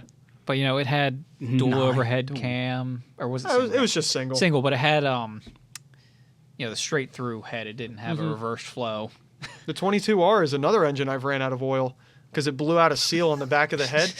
It did not make a single sound like it even cared because it didn't. It leaked all its oil all over the place. I didn't realize. I drove it a little bit, and then I noticed it was leaking, and I was like, "Oh, how much oil's in this? Oh, none. None. It's a Toyota." Whatever. Does Tim's Mustang have the 200, or does it have the what does his Mustang I think it would have? be a 200 or a 240. Yeah, because the 200 was offered in the Mustang as the base engine. It's probably a 200. Okay, so he's also got 120 horsepower. Yeah, they're good engines. The 300 was actually a stroked 240. So the 300 is That's the one everyone wants. that was the first truck I drove was a Ford 300 inline 6. It was like a 95 F150 with a 5-speed. It is just so torquey. I understand. In that moment I felt every farmer just clapping Yeah. his hands. Yeah. Because they're just so reliable. Every farmer you ask, what's your favorite engine? Ford 300. That Ford 300, man. You could dump sand in that thing. And they did. Can and you pull can't it up? kill I 'em. want to see it. What, the Ford 300? Yeah. I know nothing about these old It's things. that, but bigger. is? That's a 170, but it's that, but bigger. They're such an unremarkable engine, but it's the unremarkability. During Cash for Clunkers, they were dumping. They would brick that engines. glass shit. Yeah, that it was liquid like- glass. Liquid glass solution. They would dump it in engines and it would brick them. The 300, they would dump that in them, and they couldn't get them to stop running. They just could not That's a do it. stout looking engine. I like Yeah. that. Yeah, I mean, think of it as Ford's equivalent to the Chrysler 4-liter. It's from the same era. Okay. Yeah. And again, it's got the reverse flow head where the intake and the exhaust are on the same side. Yeah. And it's just a dead simple push rod, straight 6. Hang on a minute. Well, you see, some people do. Excuse me? Well, here, look. You I know. Yo. Triple What is that deuce. in? Hot rod. Bro. All right, I know you guys That want to keep that is 4-banger. sick. It's not legal. No, I know. I'm not talking about a Ford 300. I'm talking about a straight 8 of some variety. I already told you if you buy one, I'll put it in, but I ain't paying for that shit. Well, And would it fit without modification? Besides, look. Since I know What's a little hammer here? A little now, since I know that We're gonna Trog take- isn't paying attention, the first generation Buick Nailhead hits the year cutoff for Trog. really? But visually, trying to pick out a first gen from a later gen, a little difficult. Yeah, wouldn't that's- know. So, if we were to yank the engine out of the Buick and let the Model A borrow it, Well, now we're starting off on the right foot because we got 300 horsepower and 400 pound-feet of torque. No, we need to find a donor engine because you have the most reliable land yacht of all time. Yeah. What are we gonna do without your Buick? Huh? What will we do without your Buick? No, it's just temporary. Go down Yeah. to Trog with the Buick Temporary V8. is bullshit. Look, if you think I'm going to be without my Buick for longer than absolutely necessary, That's you true. are right because I let the car sit for 2 fucking years when I need to rebuild the engine. Your Buick and my truck, I think, are probably in running for most reliable 60s vehicles in the club. Uh-huh. And it sucks because everyone uses those as an example when they're looking to buy their own 60s car. And I'm like, I know. It's like, one, I paid way too much for mine, and you found a gem and also and put a shitload of work into it. Yeah. But I mean, Sean's Corvair's coming around. That thing is pretty. I mean, after the clutch. Look, no, that's not even fair. All right, those cables, we saw them; they were boogered together. They were barely holding on. It was only a matter of time. And now that they're replaced, yeah, we went to the garage one night, and we were all talking. He was like, "Yeah, the clutch cable in the Corvair is sketching me out a little bit." Well, he just replaced the parking brake cable. Yeah, and That snapped. So I went to take the. I asked him. I was like, "Hey, man, can I take the Corvair to my house to pick up some? I think I was picking up some hardware or something." Yeah, He's something like, for your bike, I think. Yeah, he was like, "Yeah, go for it." So I left, and on my way back, I was just shifting like normal, like a granny in that the old just car. fucking curb stomping the clutch. Yeah, just absolutely just mashing on the thing. No, I was driving actually like a regular human, which is rare for me. And I put the clutch in, I just hear a dung, and I was like, huh? And then I went to let the clutch out, and it just stayed on the floor. I was like, great. No. Great. All right, time to float. I float gears all the time just for funsies. Ended up paying off because I was driving it like a trucker, just. I got back to the clubhouse and was like, "Hey, Sean, Remember how we were talking right. about your clutch cable? yeah, remember how you were talking about that? It's broken. It officially." He was like, "Ha, very funny." I'm like, No. "Go get in your car." Yeah. Your clutch is on the broken. floor. Like, it broke. Yeah. I just shut your car off to And luckily, make it stop. the clutch cable was not in Clark's Corvair summer catalog. I love old people. Yeah, that clutch cable isn't in our summer cat, or it's not till our the spring. parking brake was in the spring catalog, and they Yeah. weren't going to sell it to him Yeah. until he threatened to go to California Corvair, which didn't even have it. Oh shit. Sean was just like, "Fine, I'll just go get it from your competitor, California Corvair." And like, "Oh, well, we could probably get it out to you." Yeah. It's like, if you have it in stock, why are you gatekeeping it behind the fucking seasons? Yeah, people want to weird. drive their Corvairs all year. I mean, not most old people. Well, Yeah. no. Wintertime is like project car season. That's when you fix all the shit that's wrong so you can Right. drive That's it what I'm when it saying. gets nice. Yeah. And why not? I mean, if Why you, the fuck is your parking brake replacement cable in your spring catalog? Why do you have a spring catalog? Yeah. And again, like if it's like, it's not like I you love get how rid. much that irks you. Yeah. It fucking irks me. Yeah, and it doesn't seem like there's like a logical reason because, like you said, I mean, like it's not like they get rid of all of their stuff in their warehouse No. or like Oh, they- dude, summer's over and these didn't sell. Throw them out. yeah, fire what's the fire difference? everyone. We're done here. We're gonna go somewhere else. What's the difference between pulling it off the shelf in December versus pulling it off the shelf in March? I think What they said. makes I the think they said it was difference? like June or something. Jesus. What the heck? So my Corvair's just bricked until June because you guys Yeah. won't go get this part off the shelf. Yeah. Yeah. So that was fucking stupid. But yeah, Yeah. he got the clutch cable and the throttle cable looked like it was fine. But the clutch and the parking brake cable, we could tell were like JB welded together with some Yeah. duct tape around it. It was bad. Look, JB Weld is strong, but it's not that strong. No. Yeah, not cable strong. No. Yeah, I Not don't know steel if cable that's- strong. No. Yeah. So I don't with think, those I don't think replaced, J or B ever thought they would be JB welding a fucking No. cable. They're like, that's not what we J had in or B. mind. but yeah, so after the cables got replaced, we rebuilt the carburetors, we rebuilt the distributor because the points were fucking This gone. is the Corvair. Yeah, the Corvair. Okay. It's been fine. Like, he has issues with it dieseling, but we're working on that, and that doesn't stop it running. Yeah. It's just air cooled things. Yeah, I Air mean, they run cooled is hotter. just- So yeah. if you have any carbon on the pistons, that's a hot spot. Anything like that. Is that like a pinging? Is what you're Dieseling? talking Oh about? no, Yeah. you shut the car off and it keeps running. Oh, right. Yeah. It Especially only with does it for a second, though. and especially with a carbureted car, like there's nothing to shut the fuel off. Yeah. If that piston goes down, it pulls fuel in. Yeah. Yep. Which is crazy that my BMW would diesel Yeah. because that's fuel injected. Yeah. I had my Das Auto. I know that's Volkswagen, but all the fucking German cars do the same bullshit. my old 2-stroke bike I used to have ran away on me one time. Oh, fun. Like a diesel Whoa. would. So that thing had a blown out center crank seal, so it was running stupidly lean on one cylinder for most of the time, and I didn't know it had a blown center seal.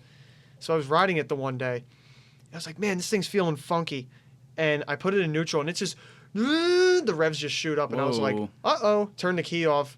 Stays doing Still that because going. it's just so hot that it's just going to keep running. And I was like, oh, threw it into second, dropped the clutch, and it shut right off. And I was like, oh, Stalled it. if this was Yeah. a bigger engine, that wouldn't have been Bro, good. that would not have been good. You'd No. have dumped the clutch and the bike would have taken off right out from under you. Yeah, so I got lucky with that one, but I was like, man, this thing's a runaway diesel now. Okay, So cool. next time, I don't know how accessible. Like you probably would have had to rip the fucking airbox off, but like just smother the carburetors. Oh yeah, it's not accessible. Yeah.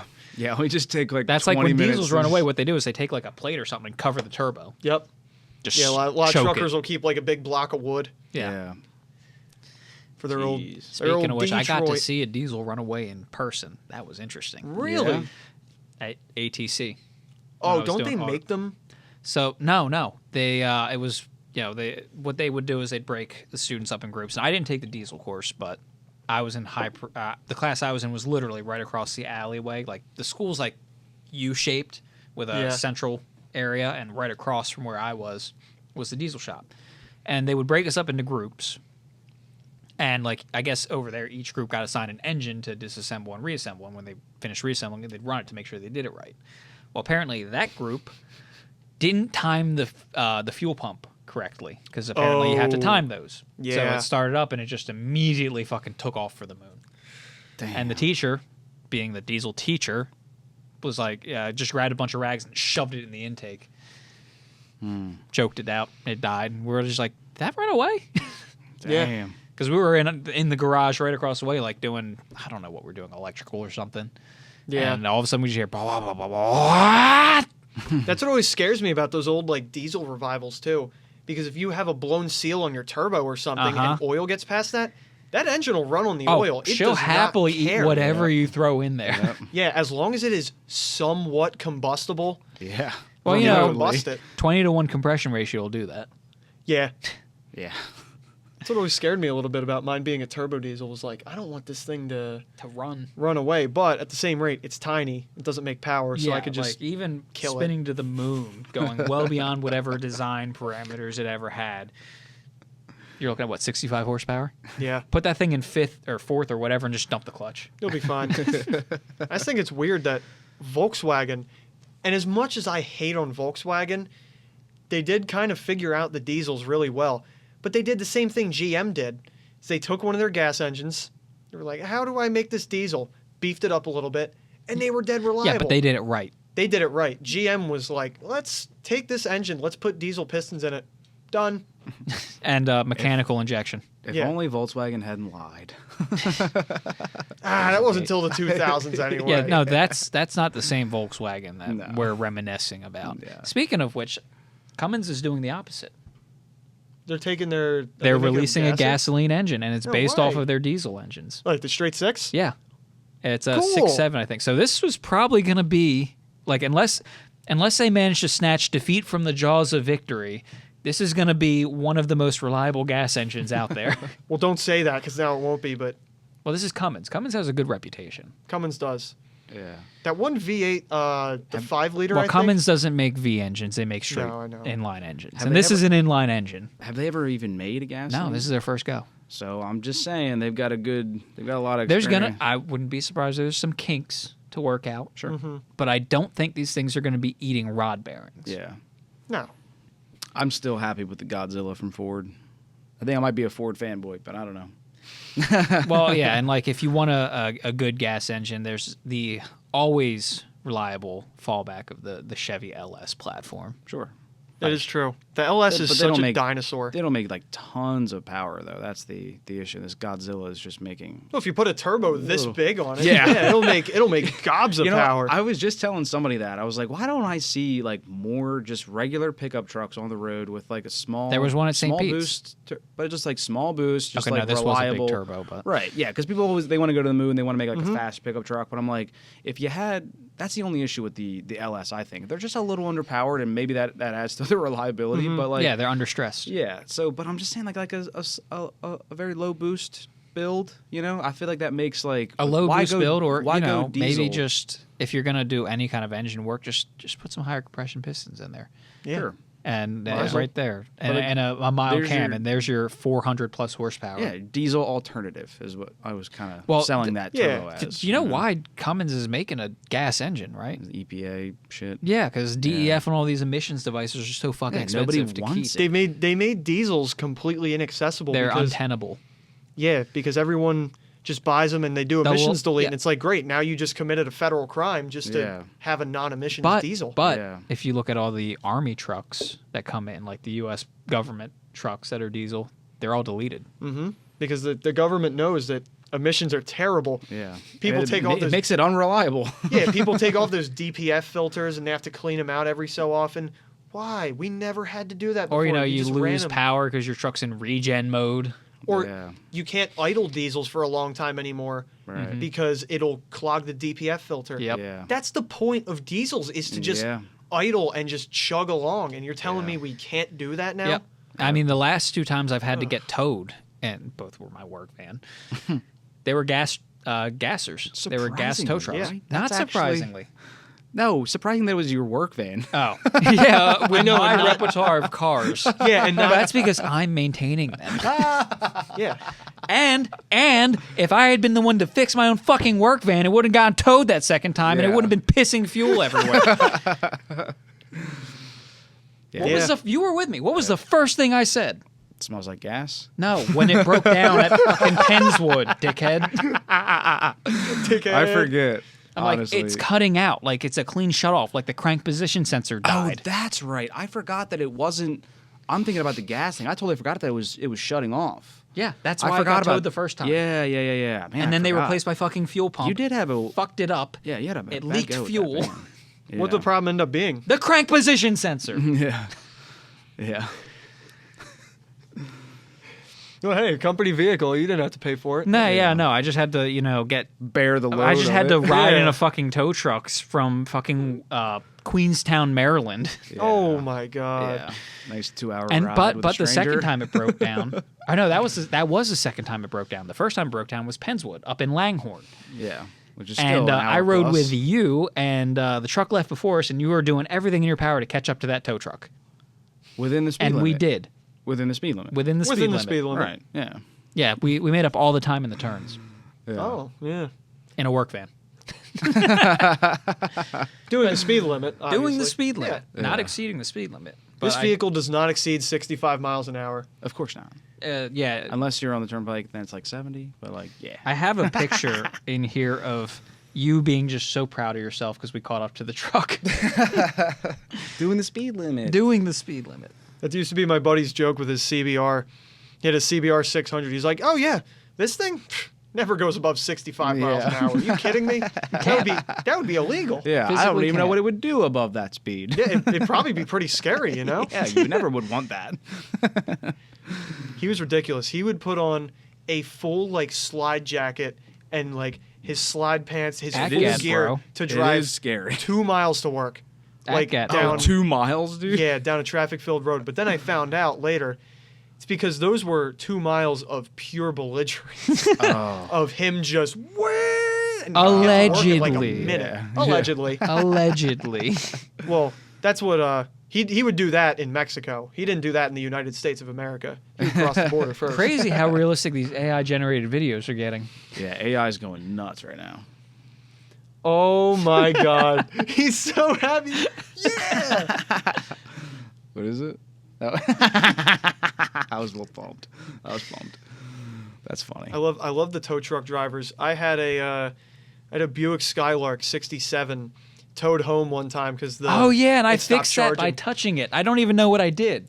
No, we cleaned off the voltage regulator, the lead going to it. Yeah. It was just not making contact. Something like that. Yeah, it was something really dumb. But Like had I it said, towed I'm home. not 100% sure what I did to fix that. I just kind of unplugged things, plugged them back in, poked at things, No, and it I started remember us working. specifically cleaning off the terminal to that voltage regulator, and that fixed it because it was like rusted. Okay. But You fixed a lot of cars. Who knows? Yeah. It could be meshing together. I remember the guy showed up at our garage. It was like probably 12 a.m. He pulls in. I have him unload it into our garage, and he's like, "Hey man, this thing's sweet." He's like, "This might be our issue right here." And the gas cap on the thing at the time was bad because I just bought it. I didn't know that, and because of the angle the Yeah, tow this truck is on was his at- trip home from buying the car, by the way. Yeah, from buying the car. It made it 10 minutes down the road and died. I bought it up in Lehighton, and it just coated his tow truck in gas. Oh no! He's like, "This might be our issue, man." He's like, "This is a sweet rig." And then he looks in our garage and he sees it. He's like, "Oh, you mind if I take a look in there?" What was in there at the time? Because that was before we got the A. I think the Chrysler, the 28 Chrysler was still back The there. MR2 was in there. The Chrysler was in there. And my Supra was off to the side, and he was gawking at that because he was Hispanic, and in Hispanic culture, they love Hondas and Toyotas because that's what they I'll have. do Toyota Starlets, Yeah. That's Very what true. they have in a lot of those rotary countries. Toyota Yeah. Starlets for some reason. Yeah. I Corollas. had a coworker who was from the Honduras, and he really wanted to buy my Toyota pickup off of me and send it straight down there. He was like, "We can't get enough of these trucks." No way. Like So he wanted to buy it off of This- you and then sell it to someone in Honduras. he was like, "This would go for crazy money down there because people love how simple these mean, are." And you it was can a sick fix them." truck. yeah. Yeah, Yeah. nothing to it. It was the most low option vehicle I've ever owned. No radio, no AC, no power steering, no. What else did it not have? I think it had. What else did it not have? Did it have power brakes? It did have power brakes, but I think that was standard. I don't think that was an Okay. option. I think because it had front discs. Did it have an inside and an outside? It was missing the outside. It had like a block off plate where the radio would go. Mm-hmm. There was no like center console or anything. It didn't have a fifth gear. That's what it also didn't have. It was a 4-speed on the floor. I was gonna ask if it was just gone or if it came without. No carpet. It was just a rubber floor mat. Whoa. Exactly the way it should be. It only had 90,000 miles on it. It was an 88 pickup. That was a Yeah. sick It truck. didn't have a third cylinder. The third cylinder was just not doing its thing. But I got it to do its thing eventually, through some persuasion, some valve adjustments. Damn. Yeah, I love Toyota. I've had so many experiences with Toyota You know what's where I'm like, man, crazy? We don't have a single Honda. we don't. We were just talking. We have Alden's got his Honda Cup, but that doesn't fucking count. And Drew- they're remarkably still cheap today. Yeah. Somebody could get this done overnight. Unless it's a CRX. Oh, Which is the only one that I want at this Yes. point. I've had an Integra. Yeah. I've had. Well, I haven't had a Civic, but you had a debatably Civic. one of your favorites. Yes. Ironically, the only two Hondas that we have in the club, which is a Shadow and a Cub, they're both not running. Yeah. They're both Yeah, not on the even a road. bike.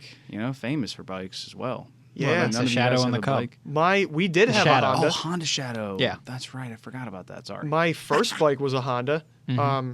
I had a single-cylinder 500 Honda. That was my first motorcycle I ever had. And that thing leaked oil. It was ratty, but man, did it always run every time. Yep. I rejetted the carbs. I kind of hopped it up a little. That thing was kind of powerful. That thing was kind of powerful, and We need to. Kinda fun. We do need a nice Honda in the club. I wouldn't mind like the third gen Preludes. Yeah. It's before Yeah, the flip-ups? popular one. Yeah, the one with the Yeah. pop up. I wouldn't mind one of those. Yeah. they I are forget, really cool. I know Wes talked about it. What, his Prelude? Yeah. That's, He doesn't like to talk about that. Yeah. Oh God. Yeah. So he bought this Prelude with the intentions of building the motor and making like 600-700 horsepower, something crazy. Uh-oh. So he sent the engine out to the machine shop to get like sleeves and shit, like actual like have it built legit. They finished his engine, and then they called him saying that another engine fell on it, and they had to get another block. Or possibly a forklift. I thought there was a forklift. Something involved. like that. Something Oh my like- God. Yeah. Someone didn't have their That operator's license. was like 7 years ago. Yeah. It's still apart. They still supposedly have the engine. No. And the last time Wes called them was late last year, I think. Late last year, earlier this year. And I keep teasing him about it. But he called them, and the guy was like, all right, hang on, let me go to the other phone at the end of the shop, and I'll check. And then never called him back. Yeah. Oh my God. So they owe him an engine. I don't know what the name of the shop is. When I had my engine rebuilt for the BO when I sent the heads out, I had them sent out to a machine shop that he had recommended. I'm like, this isn't the same machine shop that has your Prelude engine. He's like, no, this is a different machine shop. Yeah, he probably would never recommend them either. No. Yeah. And, that was a whole kerfuffle. Like, I sent my heads out, and they're working on it. Then they're having trouble finding the valves because one of them's bent. Then it's a guy and his son. It's a small shop. But then the guy has a heart attack. Oh my God. He survived, and he's good. Yeah. And then, once he recovered, he went back to work on my heads. Was it Stauffer's by chance? I don't know. Okay. I was going to say, I will name drop Stauffer's all day. That's when we did your Supra. They did my Supra. Is it a guy and his son, and did he recently have a heart attack? It is a guy and his son. I don't know if he had a heart attack, but it was in Phoenixville. And they have done my Supra block. They did a great job with that. And they did my Saab's flywheel. And they gave me... They helped me out on the labor price a little bit. They were like, yeah, it was easy to do. Whatever. The machine shop that Wes used, he's got a good relationship with him because getting both of my heads redone and getting hardened valve seats put in, $700 for both heads. That's not bad. Yeah. That's not bad at all. And that included replacing the bent valve. Wow. Getting my Supra's block, I had it punched out 20 over. That was for the bore and the hone and then a jet wash, $450-ish. Yeah, Machine Works honestly not as expensive as most people might think. I know. No, everyone thinks you The drop parts the get block expensive if you want to buy like a crank and pistons and shit. When I dropped the block off, I think I had my Spectrum, and I lifted the block by hand into the trunk of that That's thing. an iron block too, isn't it? Yeah, and then by the time I got the block to the machine shop, I had the Jetta. I had already sold the Spectrum, got a different car, and I put it in the back of the Jetta by hand once again. And then when I went to pick it up, once again had to lift it up, put it in. It was terrible. And that thing was just like, did not like all that weight. I was wondering, I was like, is it going to be heavy or light? Oh, okay, it's heavy. Yeah. Yeah, cast iron block. Yeah. And then on the other end of that spectrum, I have a video on my phone of Fluff with a Mitsubishi Mirage engine. Yeah. And they're tiny, aren't they? He has a chain on it because it was picked up by a hoist with a chain, and he's got the chain over his shoulder, over his neck, and he's holding the thing like a giant purse. That's crazy. Yeah. Holy fuck. Yeah, that's some of those. What was it? Ford Fiesta or something like that. I remember like Thornton back The in the Geo day. Metro 3-cylinder. The 3-cylinder. Yeah. Oh Like, my God. They'd blow up. And you'd go to the parts department, and they'd be like, oh, you need an engine? And they'd walk back, and they'd just come back and set the fucking engine by hand on the counter. Like, there's your engine. Yep. They were pretty stinking reliable, though. Yeah. Except for when they were blowing up, apparently, because that was a regular thing, he said. Oh, I didn't even know that. Yeah. I mean, look, it's a 3-cylinder from the early 90s. Like, Not a ton of innovation. they were getting beat on. They might be reliable if you drove them regularly, but, everyone and their mother was driving that thing to redline. Yeah. The little Not checking 1.5. oil. The little 1.5 Not in checking my the Spectrum, oil. That was a light little engine. I remember the block for that thing. I think I took it off the stand just out of curiosity, and I was like, wow. Not bad. This is tiny. Yeah. How does this thing hold any kind of power? Well, that's the crazy thing. Like, especially, I remember when I was at Honda Day, right? And, a lot of the Hondas didn't have their hoods on. And this is back when B Series and D Series were still the mainstay of Hondas. Mm-hmm. And, like, you'd see a Civic drive by with the B16 in there, and it's this big. Yeah, they're so tiny. It's that big. Yeah. And I'm like, and that's pulling that entire car and at a fucking fast pace. Yeah. Like, the power density is incredible. I love seeing the people in like South American or usually it's like Middle Eastern countries who straight up just take like a Toyota block or something by hand with a couple of their friends and just plop it into the car. Are you talking about that specifically, like that one video? It definitely had to be in like Africa, but this guy's like standing over a Toyota pickup and he's just manhandling, and that's an iron block engine. Oh my God, and he's just manhandling it. They're like, not light. Out. They're tiny, but they're not light because Toyota, they overbuild everything. And cast iron's fucking heavy. Yeah. Like an aluminum block, like an aluminum Kia block, a bare block, I could pick that up. Mm-hmm. Sure. But then you go back like to 2010 where they're iron blocks, and all of a sudden it's much harder to pick that block up. Just a little bit, just a wee bit. Did I send you that video on Instagram? They jacked up like a Honda Civic EG hatchback. And they jacked up the front, put jack stands and the back ends. The front. I'm gonna show the frame rail. It's fucking ridiculous. And then they let the jack down, and then or they still have the jack up, but the back of the car's up because it's so light. Yeah, like the back of the car's not heavy enough to get it to sink down. Yeah, the weight distribution's terrible, but this is a drag car. But they nailed it on that. Yeah, I don't think I explained it very well. I'm sorry. Oh my God. But all the weight is still on the front. Oh my God. So this is a Honda that's running 8s, definitely. Yeah. 100%. Yeah. You can tell by the tires that are bicycle thin in the back. You can tell by the way that it is. Tell by the way that it is. Awesome. Yeah. Yeah, that's that whole world as well. Just straight line drag stuff, man. That stuff's come so far, and just God, it's crazy. Do you remember? You ever do that though? Ever hit the drag strip? I never have. Yeah, I think it would be fun though. I always wonder about the PA homies. We've done it PA before. have a drag strip anywhere? Aside, there's that New one Jersey. up in Macungie, I think. Is that a drag strip or is that just a racetrack? I don't know, because I've always gone to either Cecil or what was it, Maple Grove. Oh, Maple Grove. That's what I'm thinking of. Maple Grove. I thought that was Jersey. I thought so too. Is it? And there was ACCO as well. Yeah, which but was ACCO really shut big down, one. didn't I it? know, I'm RT, so but that bad was the big one. where stuff is. Yeah. Sucks. But no, yeah, I know. Dude, I'm the same way. You and Yeah. me went to Cecil. Yeah, religiously. Yeah, we would run even our just to fucking shit hang boxes, out. because Friday is It was run just a what you brought. hangout mostly. Oh, really? Yeah, Yeah. we didn't always race. Sometimes we just went there to watch the shit Yeah. boxes. As soon as we figured out our cars were slow, we were like, "Look at that one." I'd be curious to see how pathetically slow all my cars are there. Well, that's the thing. That's where I found out that my automatic CRV ran. Oh God, what did it run? It wasn't great. It was a We used to keep all of our time slips. 17.8, which was 0.5 faster than factory. Yeah. And it was because I put an Integra intake manifold on Oh it. my God. Yeah.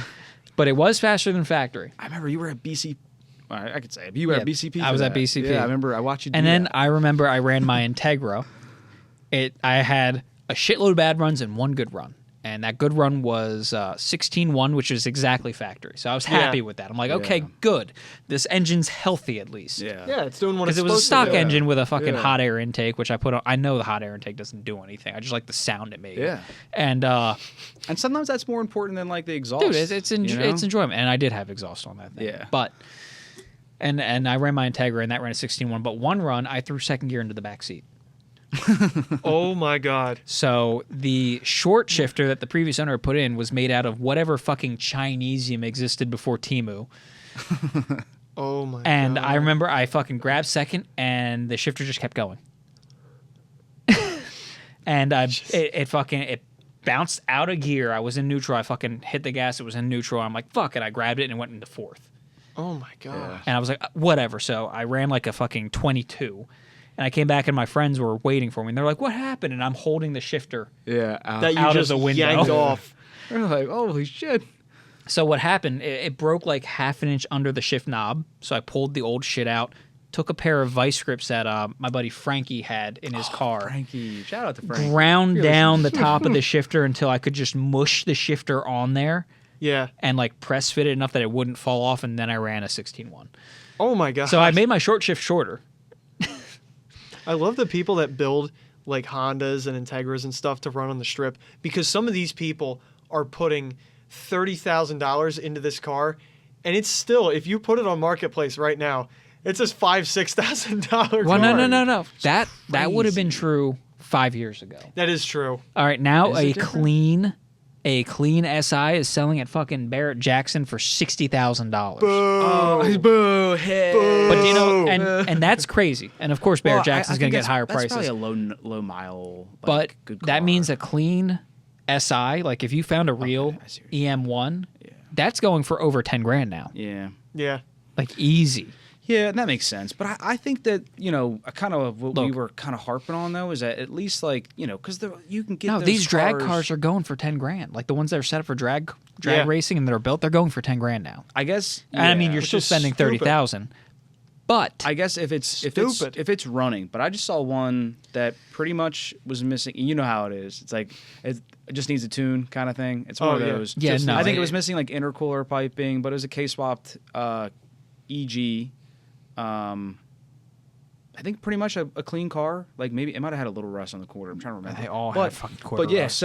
but it wasn't missing like a ton of major components. Like engine transmissions, K-swapped. How's the title?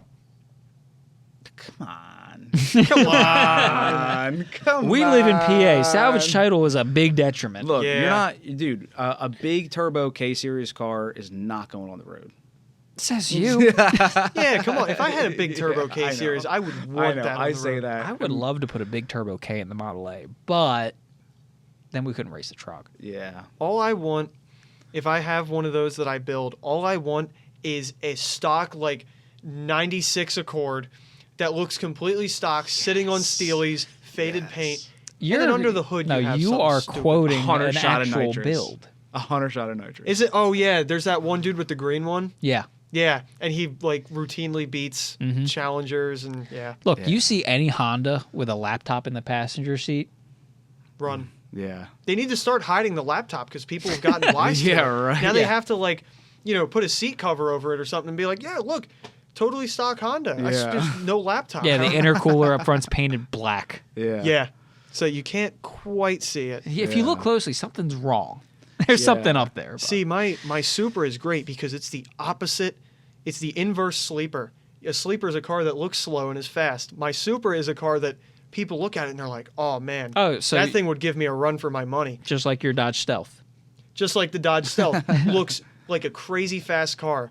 And then you actually drive it and you're like, oh, Well, this how makes much- like the same power as a How new much RAV4. does the dual cam V6 make? Because I know the single cam V6s were a dog. I raced one in my low compression CRV, and it was way closer than it should have been.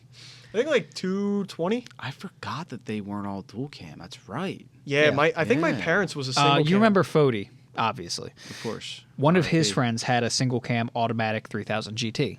I don't know if you remember it. I forget the kid's name, but he had one. And I remember I raced him on Route 40 in my CRV, and he only barely edged me out Yeah. in my That's- automatic slush box, B20B low compression, 126 horsepower ass having, 3,200 pound fucking weigh-in driver CRV.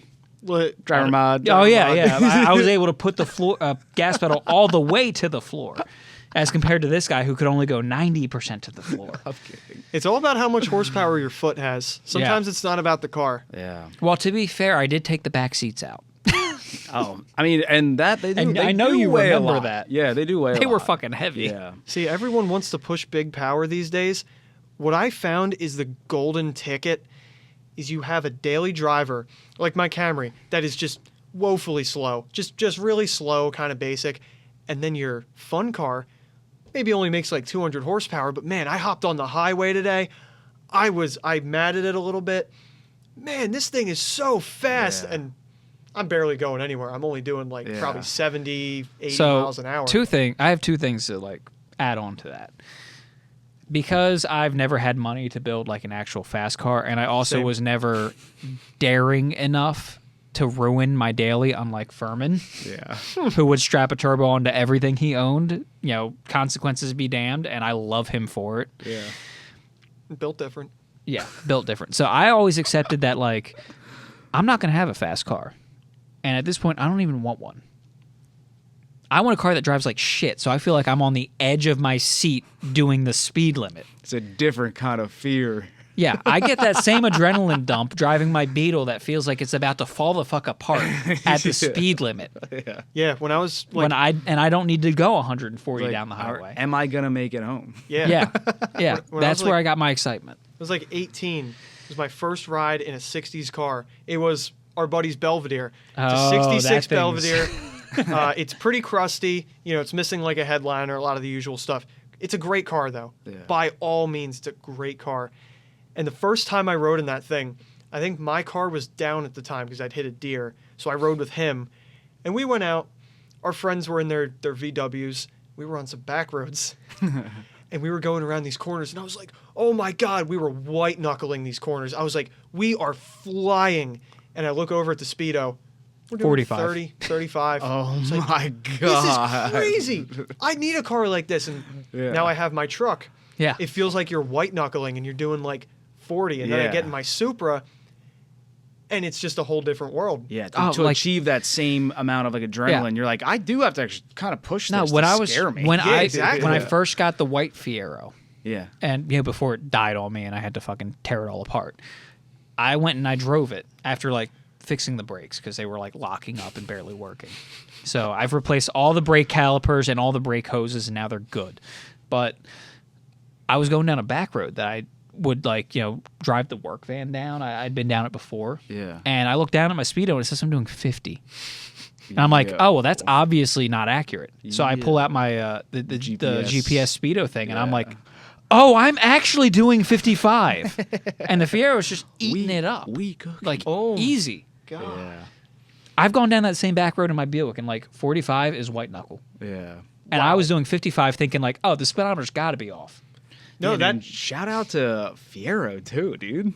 that happened to me in my I Supra. love them. A lot. I went from driving an economy car every day, like on the highway around these bends, so I'd have to slow down because the thing's all slushy. And I hopped in that thing after I was done rebuilding it, and I was just chilling, cruising like I always do. And I looked down, I was doing 85. I was like, Ooh. that's a That's little crazy. dangerous. I'm Yeah. not. That can't be real. And Yeah. it was the actual Yeah. speed I was Yeah. doing. It's just so quiet in there. Right. And- That's another big thing. Like just the wind noise or just the noises Yeah. that the Beetle car was doesn't great for make. that. It was full of holes, and trying to ask it to rev past like $4,000 was asking it to blow up the fucking world. Right. So you feel like you're really pushing. Oh, dude, Yeah. I did 74, I think was the fastest Yeah. I've ever gone in that car, and I only did that once. And it was the end of the world. It felt like the end of the world. I drove a base 4-cylinder like new Camry, and I hate to. It feels weird to say that cars are too refined now, but you don't No, I get a say it all the sense. time. You don't get a sense of the speed you're No, doing. every car nowadays, its only goal is to isolate you from the road. Well, because cars are just an appliance to people now. But even Yeah. the sports cars are doing that, and that's why Yeah. you need to do 180 to feel anything in a new Mustang. Yeah. Even but that Camry, I was driving down 202, and I was just sitting there, chilling out a little bit, and I But looked down. that- I'm doing 100. That How does brings that me. happen? That brings me to the second thing that I wanted to bring up before we got sidetracked with a bunch of still relevant tangents. I remember reading this article, and it was a guy who was driving the at the time new BMW M3, and I think that was it was the one with the 4-liter V8. Oh, like the Yeah. mid 2000s Yeah. one that ate rod Sick. bearings. Yeah. Yeah. This was before we knew that happened. I still like them. I Yeah. can fix her. I can fix her. Not a BMW guy, but yeah, it's pretty Yeah. neat. But Yeah. he was driving that, and the other journalist that was with him was driving an E30 M3, Oh, and they decided to go up this mountain pass, and I forget what magazine this is, and I haven't been able to find it the times that I've tried to search for it again. But I love this article from what I remember, and he was saying like he's up his ass, like just doing like a grocery getter pace up this fucking mountain pass. And he's like, they get to the top and he's about to make fun of him. And then his buddy gets out of the E30 M3 and he's sweating, but he's got the biggest fucking smile Yeah. on his face. And he's like, that was fucking awesome. And he was like, I didn't have the heart to tell him he was going slow as shit, but like at this point, I'm jealous yeah. Yeah. that he was in that car having that much fun. Yeah, when I first started driving, that's what I noticed. Is I started out in this little piece of garbage 2006 Mini Cooper, doing 100 in that thing felt insane, and then I got a Veloster, and it would cruise at 100, and you would be fine. Yeah. I mean, It's look, just Hyundai too- gets a lot of shit, and I give them a lot of shit, and they deserve a lot of shit. They deserve it. The As a cars, Hyundai owner, when they work, are fine. They're good. that's and the new when motto. you work on them, they're good to work on. Like they're not that They're stupidly simple. put together. They just need to make them out of But- something other than Swiss fucking cheese. They do that. Hyundai's new motto. They do I'm that. telling you, I don't know what their current motto is, but whatever it is, it's something with hamsters or something like that. That's Kia. Oh, that's Kia. Same brand. Hyundai's new motto just needs to be, they do that. So, in the commercial, put a Hyundai. Its engine blows up, owner opens the hood, and it's just like the Volkswagen Das Auto. Hyundai. They do that. They do that. Yeah, Or, you're right. and then They to should your lean point, into you're it. just cruising at 100. Yeah, they do that too. They do that. And then they blow up. Yep. But yeah, having a newer car just put into perspective, man, it really depends on the car how you actually feel speed, because it's always a feeling. Like on a motorcycle, when I'm out on a bike, I'll get onto the highway and I look down, I'm only doing like 45, 50, and I'm like, I'm going pretty quick. Yeah. Then in a car, I get in my Supra. I'm on the highway and I'm stuck behind someone doing 50, 80. 55, and I'm Doing like, 80 and you're like, still up their ass. move. I had the opposite effect. When I had a No, 90 there's a difference between feeling the speed and being able to go much faster. I know your bike just, Yeah. but like, Yeah. being out in the elements, like, 45, you realize like, oh yeah, no, I'm moving pretty good, yeah. but I can go so much faster. Do you have a Yeah. bike currently, or I don't. You don't. No. He had one. Yeah. I had a 95, I believe it was, Ninja 500. So it Cool. was carbureted. It was pretty cool. Knew nothing about it. It ended with me trying to make it a Street Fighter and put like cool lights on it. I don't know. Butchering it. And I'm still no wiring expert, but like I just botched the wires and then ended up selling it to Buckley, which we've had on the podcast now twice. Adrian's a good friend, and Yeah. I like to call him my friend as well. But yeah. But when I had that bike, because it's got that old school like big fat fairing, and it Oh, just, yeah. and when I'm hanging out with a bunch of guys that got like an 06 and up bikes, it's like, man, I stick out. It's bright orange, which is sick, but it's like it draws your eye to this old bike. I'm like, I want it to feel cool. So, but Rip the fairings it off. still was like new enough where it was like it was fast, and that was my first bike, first and last. Never dropped it, but like I knew it was coming, and like one day I got on like a normal road, like a road you shouldn't be speeding on, like, and I looked down, I'm doing 100, and I'm by myself. It wasn't even like I was like pacing Like anyone. with friends, yeah. Right, and I was just like, I just looked down. I had realized it was a red light, and I was like, had time to like brake and look down, and I was like, what the fuck am I doing? What am I doing? Who And do I that's think about I the time am? you Yeah. decided to sell the bike. Yeah, and I was like, yeah, that was, and like I got close because we also had like a friend of a friend who went down and died, which is rough, and that was like kind of like a shock to me. And then I was in the middle of destroying the bike, so what better time to like be like, well, I'm not scared, I'm getting rid of it because I fucked it up. I'll get something cooler next year, and then no one ever bugged me about it, so I was like, nah, I'm good. When people who are stupidly into cars Yeah. get into bikes, which was exactly my case, you don't realize how quick a bike just shoots you to speed. Like you Yeah. see 30, 40 horsepower on a bike, you're like, that's not anything. My Yeah, bike 'cause had it's- 47 horsepower, and it was the fastest accelerating thing I've ever owned. Yeah, and it's because it's the wind noise is loud at like 35. Yeah. So like you get used to that, and like that wind noise gets louder, I guess. But like for me, I never really gauged it that way. So like it was just No. loud, and then it was always loud, and then like the bike made more noise, and then you don't feel that like 35 to 100. I used You to know? have a 600. It made about 70, 72 horsepower, something like that. Mm-hmm. But when you got on it, it really doesn't sound like that much power. Right. But it will rocket you to 100 miles an hour. I think the 0 to 60 on that bike was something like 3 seconds, and that's an 80s 600. That's not even a new So one. scary. It's like Tesla acceleration. Yeah. And you're on two wheels. You can wear.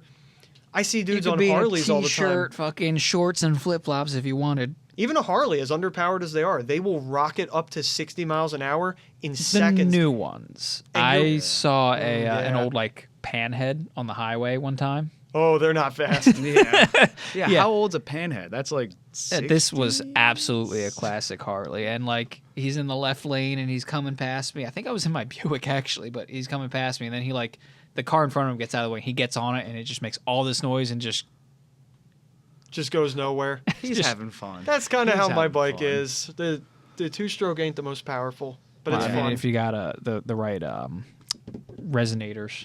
Well, you know what I found out? If I got those resonator pipes, I'd have to get rid of my center stand. I don't think that's a sacrifice I want to make. I mean, you say that because you've been working on it, but once you get it nice and reliable, Well, once you I might get be like, resonators, I'll have to work on it again because I'm going to have to rejet it. okay, well then just get a paddock stand. Stop it. How much money do you think I have? Yeah. Enough we for were a just paddock talking stand. about this. Enough for a paddock stand. We were just talking about being impoverished. Yeah, literally. You have enough for a paddock stand. This is one of, yeah. and there's no reason I have to tell you, but this is Adrian's like favorite thing. Is to just be like, well, you should buy. I live vicariously through other people. He spends my money a lot more than I'd like to admit. I cannot lie. Yeah, I many tried decisions. to get him this sick manifold that would set him up with a dual barrel carburetor for the truck. I'm Yeah. glad you didn't come to that swap meet in Allentown because they had one specifically for like a 250 or a 292. Buy it. Well, we didn't even notice it because we were so busy bothering Alden about dual quads. Dual quads. We were like, oh, all your problems would be solved with a dual Tell quad. you what, if Alden gets a dual quad, I'll find a dual quad setup for my car, and they are fucking expensive. Do they make them for the Yes, nailhead? they do. Well, now I need to bother you. Uh-huh. Yeah. I will do it if someone else does it. So if you can get anyone else to do it, I'll do it. I don't have a V8, so it can't be me, unfortunately. Well, yeah, but you got Drew and Alden to bother, and probably Ryan. Oh, man, the 283 dual quads are probably the most affordable ones there are. Yeah. Because they fit like the 283, Yeah. the 350, the 305. They fit everything. It's going to be a pain in the ass, so not too many cars were optioned with them, and the linkage is like a weird progressive linkage. Oh, I forgot about, you still have to buy all that fun All the junk. ancillaries. Mm-hmm. But if you can convince Alden to do it, I'll do it. All that being said, still on board. Yeah. No, we need you to rise to the occasion. I think if you did it and you were able to blow even more black smoke than you used to, I think more people would be motivated. So here's the thing. I actually want to take this as an opportunity to clear up some misconceptions about carburetors. So people think that if you oversize the carburetor, you're automatically just running way too rich. No, you're running lean because you're getting too much air. It depends on how you jet it. Depends. So if I ran a dual quad and I had it tuned correctly, then it shouldn't blow any more black smoke than it does now. In fact, That is true. My secondaries are still too big. I need to drop those down again. I realized a couple days ago when I floored it in the broad daylight, I could see some black smoke. Actually, no. It was when Buckley drove it, and he floored it. Yeah. And he opened up the secondaries, and I saw black smoke coming out. I'm like, ooh, you're still rich. You know, a good way to test and tune your car is to have someone else drive it and get on it a little bit and just drive behind them and Yeah. No, use your sniffer. Yeah. like that was Yeah. like a wide, like very easy to see, like, okay, she still blows black smoke under full throttle. So The way I tune my motorcycle is since each cylinder is its own thing, I just put my hand behind the pipe of that cylinder that's running. yeah. And you can't really do that with cars because it's on a much bigger scale and it's usually one Yeah. pipe. But I can feel like, okay, this cylinder's not pulsing as much. Make an adjustment, and they all feel even. Damn. Yeah. I Just mean, like a vibe. realistically, Yeah. Yeah. realistically, you should get the balancer set up. Yes, I should. Should does not mean But will. you can get close with, I think, with a vacuum gauge. Yeah, you can. So I mean, that might be something. I have one. Mm-hmm. So if you ever want to dig into that, just let me know.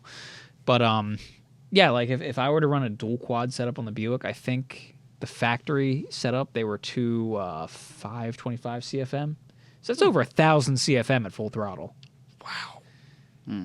On the dual quad, but I think the dual quad only came on the 425, not the 401. But the manifolds fit. Yeah, I was going to say everything's usually all the same. In fact, I think the Just punched out. factory. Actually, I should be making more than the factory setting, because Buick named these engines. They weren't like we all call them the Nailhead and the 401. That's the displacement, but Yeah. Buick called them the Wildcat engine, and it was the Wildcat. Like 385 was the low compression 2-barrel for regular fuel. Then the standard option was the Wildcat 410, which was the high compression. Wasn't that based off of 2-barrel. like the horsepower or the torque? The torque. That's Torque. right. 410 foot-pounds of torque. ridiculous. So my car originally came with the Wildcat 410, which would have been 280 horsepower and 410 pound-feet of torque. Now, if you got the 4-barrel, which was an option and on the LeSabre and standard on the Invicta and the Electra, that was the Wildcat 425. Or no, 445. 445. 445 pound-feet of torque and 305 horsepower. Yeah. And that was with a 625 CFM Carter AFB. And the Edelbrock I have is based on the Carter AFB, but it's a 750 CFM. See, I feel like nowadays when you buy a car, you get like the 4-cylinder or the V6, or if you get the hopped up version of the 4-cylinder, it gets a turbo. Back in the day, there would be one engine, but like 5 versions of that engine. One has a 2-barrel, one has a 4-barrel, one's high comp, one isn't. Yeah. It's so cool. Yeah. And I mean, like, if anything, you'd think that we'd have more of that today because it's easier. You'd think. Yeah, it's just software mapping. Yeah. When I had my Buick, I found out it was the like low compression 340, but they made a high compression one with a 4-barrel. They made all kinds of different versions of that one single engine. Yeah. Yeah, we talked about that before, about all the innovation back in the day. Well, yeah, because they versus, change like- the cars year by year. Yeah, it's insane. But with 750 CFM, I should be making over 305 and over 445 pound-feet of torque.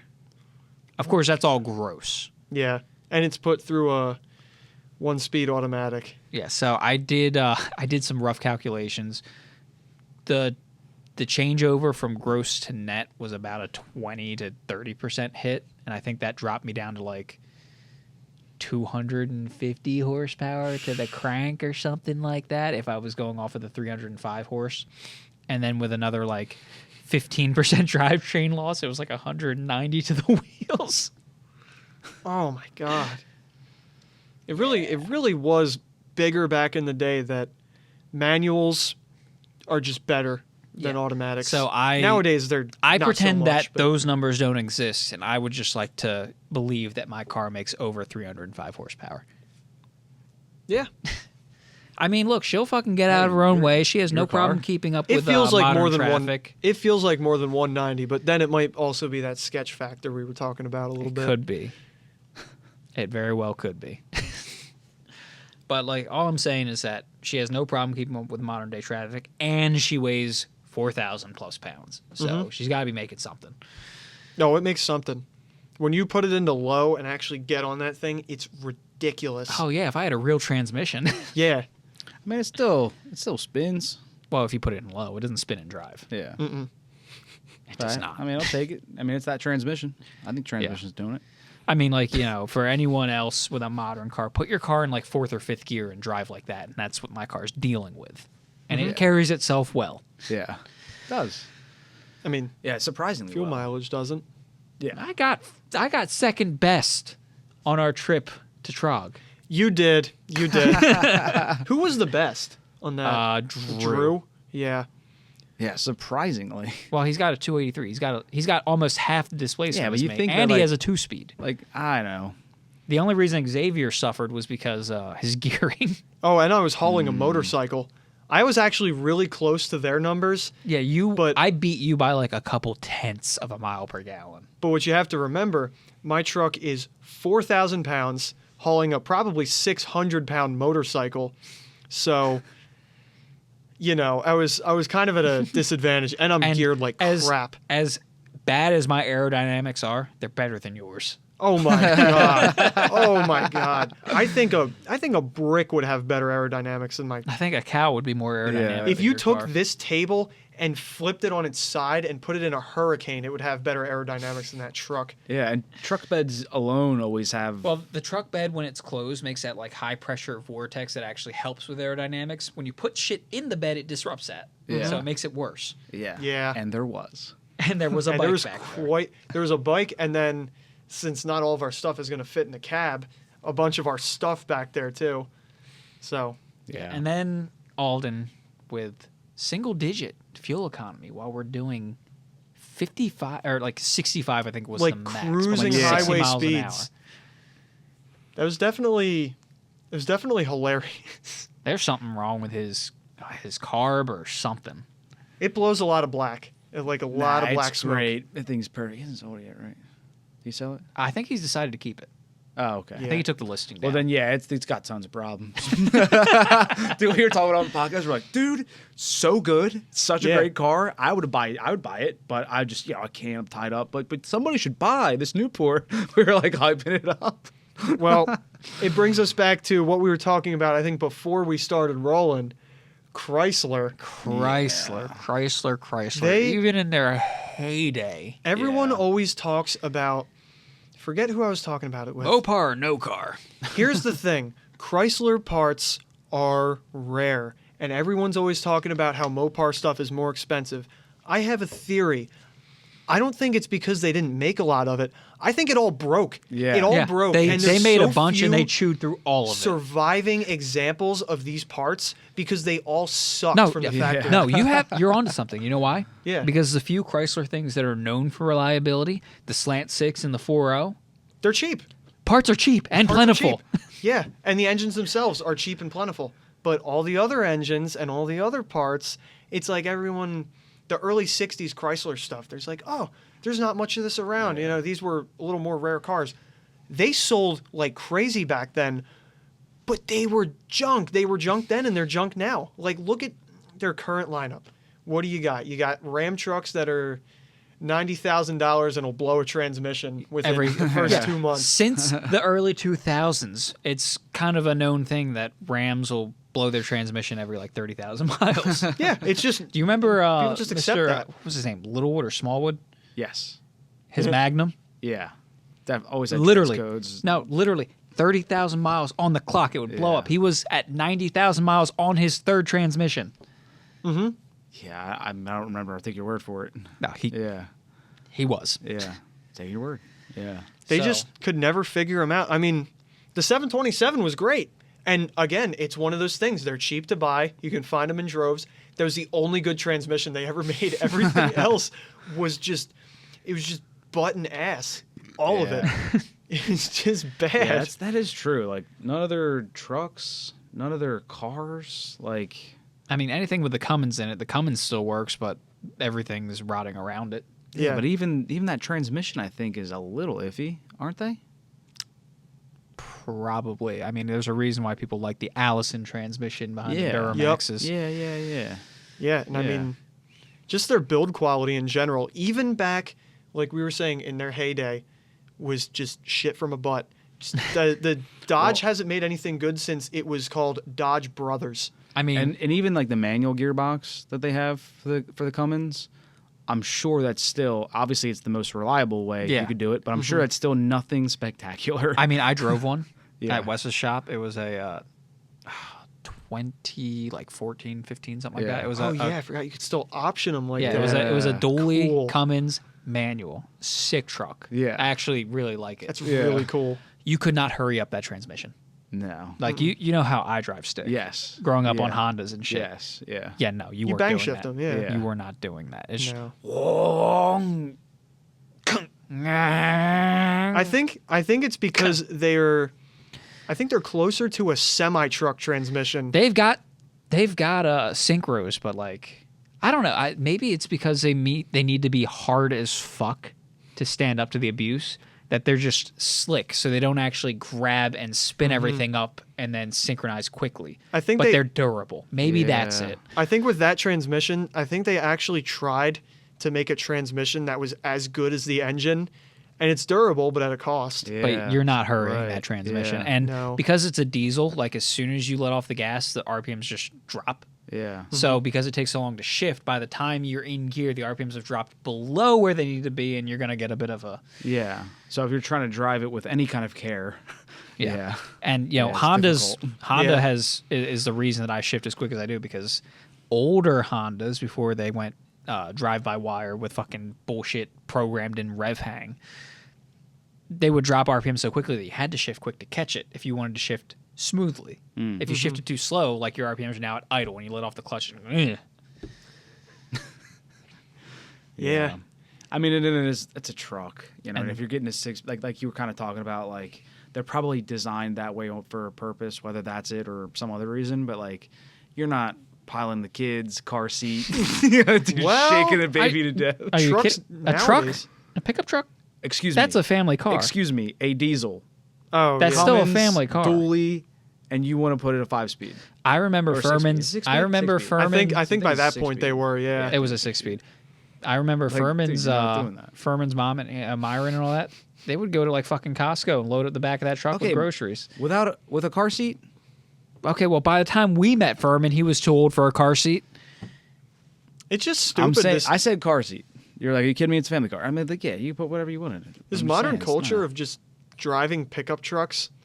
I feel like all the people that are complaining about, oh, gas is so expensive, they go out and they buy like a V8 Denali or Yeah. something that gets like 12 Yeah. to the gallon. Yeah. Yeah, I don't bitch about the gas prices because I know what I signed up for. Yeah, me too. My truck is. I have to not buy good. premium. My truck burns gas like a V8. Yeah, you get decent fuel economy. It's all right. What were you averaging like when you're not hypermiling it to keep the pace slow enough for Drew to not blow up his rear end? Oh my god. Probably around town, 12-ish, maybe less, maybe more. I haven't done the calculations because I'm scared to. Yeah. I'm scared to find out what I regularly get in Yeah, that those truck. are like V8 numbers. Yeah, you know? no, that's fair. I mean, it's- I get like now post rebuild and dialing in the carburetor, I get like 10, 11 mile per gallon mixed. Yeah, the driving. 6 isn't So I'm really like, ringing true I'm anymore. nipping at your Yeah. heels. Yeah.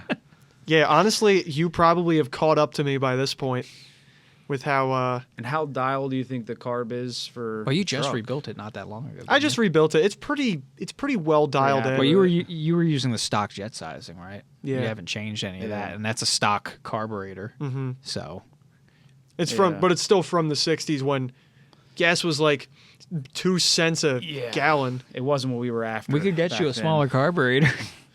I could put a lawnmower carb on it. It'll run. Yeah, you'll get 30 miles per gallon, and you'll probably top out at 40 miles an hour. Yeah. I like that little monojet. It's nice. It's just It it's works. easy. Yeah, it Yeah. works. When things work, I tend to not change them. You That's daily that? during the summer, or Fuck. at least when it's together and running right, Yeah. and the alignment isn't what it is. He right drives now. it a lot more than the average classic car owner. Yeah. I've like, put for a sure. lot of miles on that thing. what is your daily? I'm always curious because you The guys Camry, have isn't some it? fun cars. My daily right now is my Camry. Yeah. My 88 5-speed wagon Camry. That Hell thing yeah. is That's the the daily tank. of dailies. I recently, my band was playing a couple shows to kind of promote our demo a little bit. Oh, which So- is also sick, bro. I I, had- didn't know you were in a band. That's yeah, so yeah. sick. I'm in a like a metalcore hardcore band. Yeah, love that. But we went to play these shows, and the one I had to bring my whole drum kit for, and then the rest of my bandmates were like, "Hey, we need an extra guitar cab. Guitar cabs are huge and they're awkward." And I was like, "Yeah, I could get it in here." Yeah. So I went over, picked up the cab, threw it in the car, didn't even think about it. Still had room to spare. Yes. I was like, I don't think I could ever go back to a sedan. Yeah, dude. I just Wagons. Yeah. I can't. Wagons are the way. I miss my Volvo wagon. If it was manual, I'd still have it. But Mhm. it was an automatic slush box, and my God, that engine needed a manual to get any little bit of performance out of it. Yeah, Like, I'm not just talking about like for fun. I'm talking about like just to Yeah. keep up with fucking traffic. Yeah, and to like to pedal swap and do Well- like a transmission swap and all that. It'd be so much. It's a lot. Yeah. I mean, I did that If on you the re- coupe. if you really loved it. I did that on the coupe. Did you? I thought that you bought that, man. I forgot you had a coupe. What is that? A 242? It never made it on the road, Oh. but it was a 242. I remember I got T-boned in the sedan, and I pulled the engine and transmission, pedal box, all of that out of that, and put it in the coupe. I forgot you did that. And then, Furman was like, we got to I get, forgot we got about to like the get this shit coupe, done. dude. And eventually, I just lost interest. Oh man. Dude, we're gonna do a podcast with just you talking about your cars because I already fucking forget half the shit you've had. I've had like Damn. 13 or 14 cars.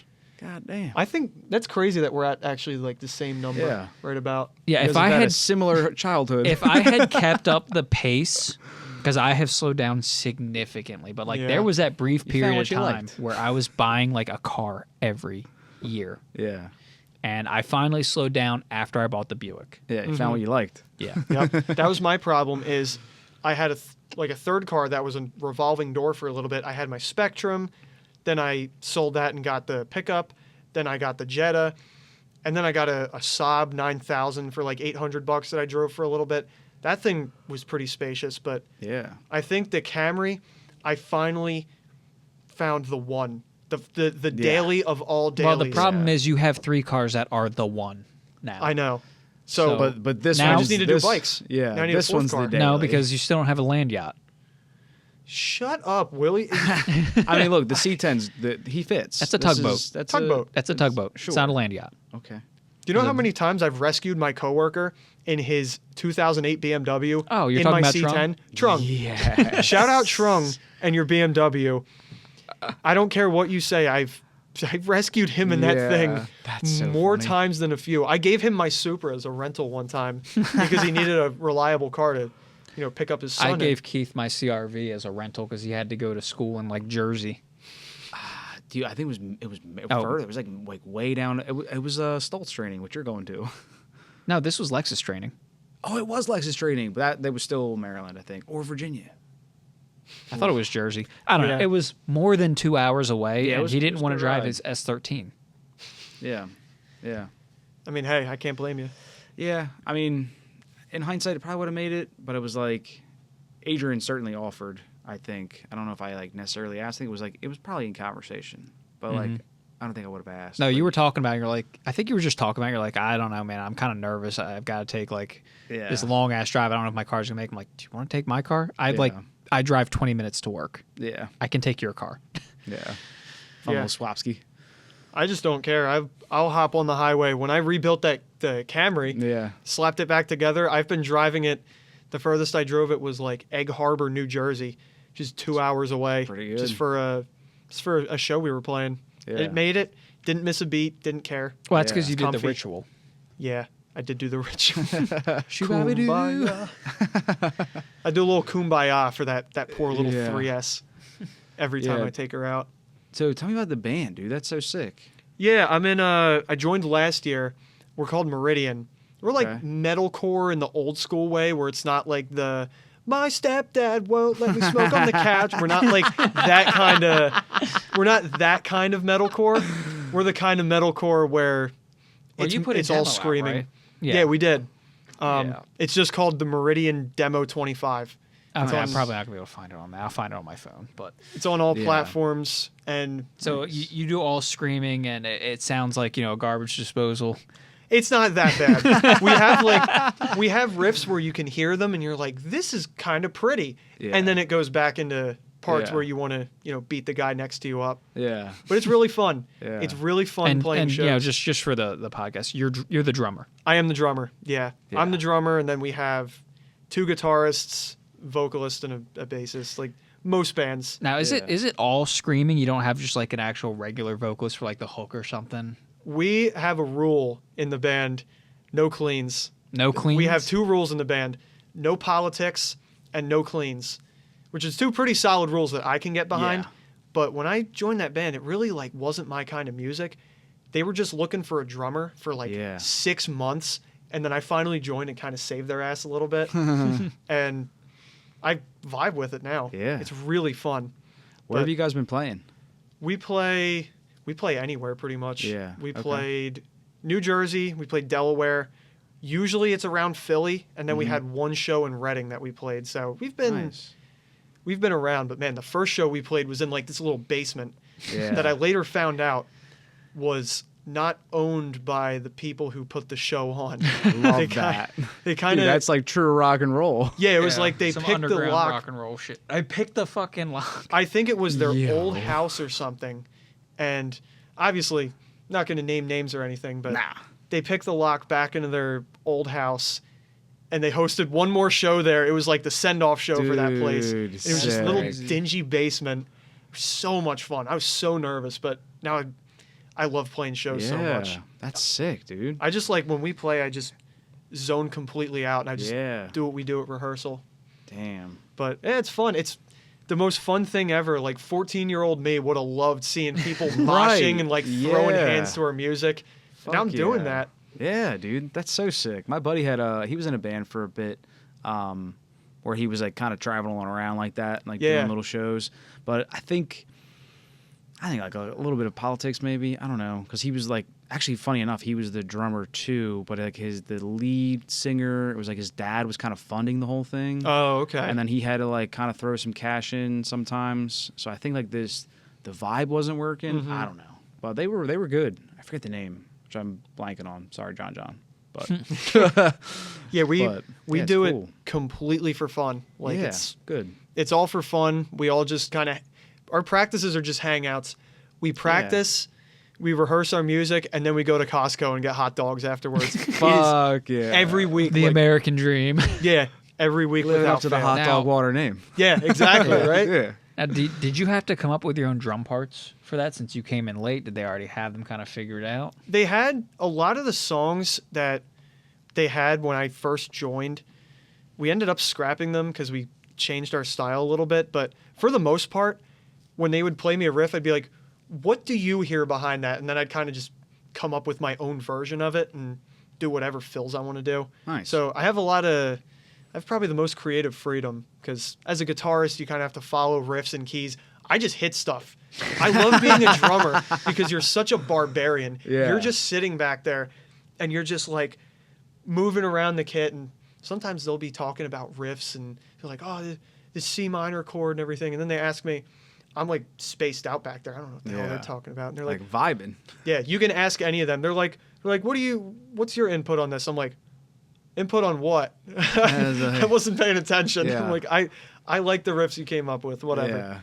Yeah. But it ends up working out. Yeah, that's cool too, man. Like some people like can geek out on stuff and that's cool, and then some people can like just enjoy like the surface level of it and enjoy it just as much, you know. I like and doing then a the little same bit of thing in this both. band where you guys like are a thing. Yeah. And then there's like the guys like in the band who have to like they geek out, and then you can kind of just be surface level, you know. Like if you play good, then fuck yeah, music, man. You know, That's what I love about it. that's sick. All right, so when are you gonna mix in like some reggae with the metal? We're not that weird, but I'm in another. But you know what song I'm talking about. Yeah, I know exactly the song. I'm in another project that we're kind of just having fun with right now, and we've been talking about throwing in like. There's been a lot of bands doing like rap samples and stuff like that. We're Nice. talking about throwing in like Slavic hard bass, like Slavic Whoa. hard bass. What is that? yeah, do something Hard different. bass.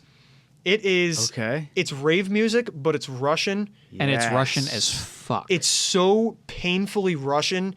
Even if you haven't been drinking, you'll listen to it and you'll have a blood alcohol content by the end of it. It is such good music. That's so funny. Yeah, DJ Bliatman. Yeah, it's. They all wear Hard boss. tracksuits. They all have Ushankas on. They all drive Ladas. Yeah, we call them shiesties out here. I mean, this is obviously a parody, but like a lot of it sounds like this. Yeah, no, Dude, it all I- sounds the same. It sounds sick though. Hang on. I love it already. Yeah. And they all use that sound. That like very hollow sounding. Yeah. Yeah. Of course, he's in a lot of Neva. Dude, Yeah, of love course that. he is. Yeah, and a lot. Yeah. Yeah. Hard boss. Oh, dude, love Yeah. that. So Meridian's like my serious project, and then I have a couple fuck around and have fun projects besides that. Dude, the fuck around projects, I think, are always the best. They're definitely the like, funnest. dude. They're so much more fun. Like, no disrespect, I love being in the main band. Sure. That'll always be my main thing. But it's Yeah. always so fun going to those practices. We just screw around and we write songs that are just like, yeah, that's heavy. What can we do to make it stupid? Yeah, we right. just Something do that'll something make stupid. you laugh. Yeah. That's what I'm saying. I mean, dude, when you're truly passionate Dude, about something. I think hard bass, or I'm sorry, hard bass. Hard bass. And metal. I think they could play together real nice. I think so, too. That They is both have an industrial grungy sound. a very driving type beat yeah, to 'em. yeah. Yeah. It's like the way Yeah. I started out with dubstep. I love that like driving beat, and then I found metal, and I was like, this is the same thing except it's actually people doing it. Right. And And you can- you know, sometimes there's a melody that you can follow. Yeah. Sometimes there's a melody and there's variations instead of just boom, wee, wee, wee. Yeah, you're definitely like I can tell immediately that's Skrillex. Yeah, right? yeah. Yeah.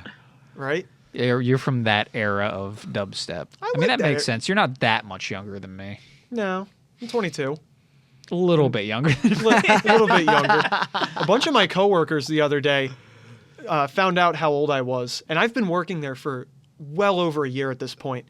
My one coworker came up to me and was like, yeah, he's like, how do you still live at home? I'm like, yeah, dude, I'm 22. He's like, huh? He's like, I thought you were like 30 something. I'm like, no, you thought I was unk. I'm Neff. I'm young. I am absolutely young. I am baby. Yeah. I mean, you are very mature, and you're also very tall and have long hair, and so like a lot of those things just give off like the Tall, signal dark, of and just handsome. Yeah. I know people think the bassist in my band is, most of us are like 21, 22, and our bassist is like early 30s. Everyone thinks he's like the youngest one in the band. Age. Well, that's a good compliment. Yeah, he's aged very well. Yeah, hell But- yeah. I'm Yeah. trying to keep that young vibe. Like I think a lot of people at ACS were surprised Yeah. to learn that I was older than you. That's your unk. That I'm unk. How old are you again?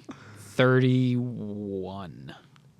Yeah, you are unk. I'm fucking unk. Okay. You've Yeah. aged like a fine wine. If I didn't know you and I Yeah. saw you around, I'd be like, oh, this guy's like 24, 25. That's where I'm trying to stay. That's where I would have Filipino loved blood. for everything to stop. Yeah. Yeah. 24, 25 perfect. I'm savoring it while I'm here, Yeah. but my Yeah. back still hurts. No, dude, enjoy it. It goes by so fast. Everyone's like, oh, I'm getting old. My back hurts. I'm tall. My back just hurts. Yeah. I have the body of a 22-year-old, and then I have the spine of a 75-year-old war veteran. It's terrible. Yeah, Oh, like a non-veteran. Yeah. Have you talked to Shay like recently? No. Relatively recently? No. So he was having migraines, and he went to the doctor to get like a CT scan or MRI or whatever. And Should we throw this on the pod? Is he okay with this? well, okay, I'll go so far as to say is that the doctors told him that he has a brain of someone 10 years older than him. Oh, my God. And then, of course, he's like joking. He's like, oh, people always told me I was mature for my age. And they're like, no, this is like actually serious. Like, you need to start taking care of yourself. Yeah, you clearly don't have a brain of someone 10 years older. Yeah. Like maybe the brain, but maybe not. What's the Abdullah oblongata? Oh, yeah. Like the part that makes the you frontal smart. cortex hasn't the frontal matured. cortex. Yeah, the part that makes you take this fucking serious, dude, has left. Yeah, no, he's gotten a few too many concussions in his youth. Yeah, brothers. I'm surprised I He's got didn't. Irish brothers. Yeah. I mean, I got hit in the head a lot, but I never got a concussion, like, properly. And, you know Shay. Yeah. So, of course, do. like, he's like, yeah, they said I have, like, CT something. And I'm like, Spell it. He's And like, it, see. it took some digging, but I'm like, finally found a CTE. medical term that matched. Yeah, CTE. And I'm Yeah. like, dude, you're not paying attention to them when they're telling you this. Bro. That's serious. Yeah, he's gonna need a moderator soon. He's gonna need someone to be like, they're like, huh? And they're like, bad brain. But yeah, Yeah. No, that's why he was like making the fucking joke, like, oh, I was always told I was mature over my age. They're like, no, you gotta shut the fuck up. This is serious. Yeah, no, I'm glad he has a good heart about it because it's not going anywhere. That sucks. Well, hey, now it's on the podcast. Well, I mean, he's told literally every single one of us Yeah, cool. I think I honestly have so much respect for people who have, like, a good outlook on it. a debilitating or sometimes terminal illness, and Yeah. they're just like, Yeah. and they're just joking around about it because that's how I'd spend my last days, man. Yeah. You can't say that for Seriously. sure unless you go through it, but I think that's how I'd be as well when I crashed my fucking bike. And they had me in the fucking ambulance. They're like, okay, we're going to take your blood pressure. I'm like, well, I guess it would make sense if it was high. It was 120/80, which Oh is my like the gosh. perfect textbook baseline. So you were fine. And they're just like, oh, wow, you're calm. I'm like, well, I guess there's no sense in getting upset about it. It happened. That's such a you thing to say. I'm glad you don't have high blood pressure, but damn it. Like how?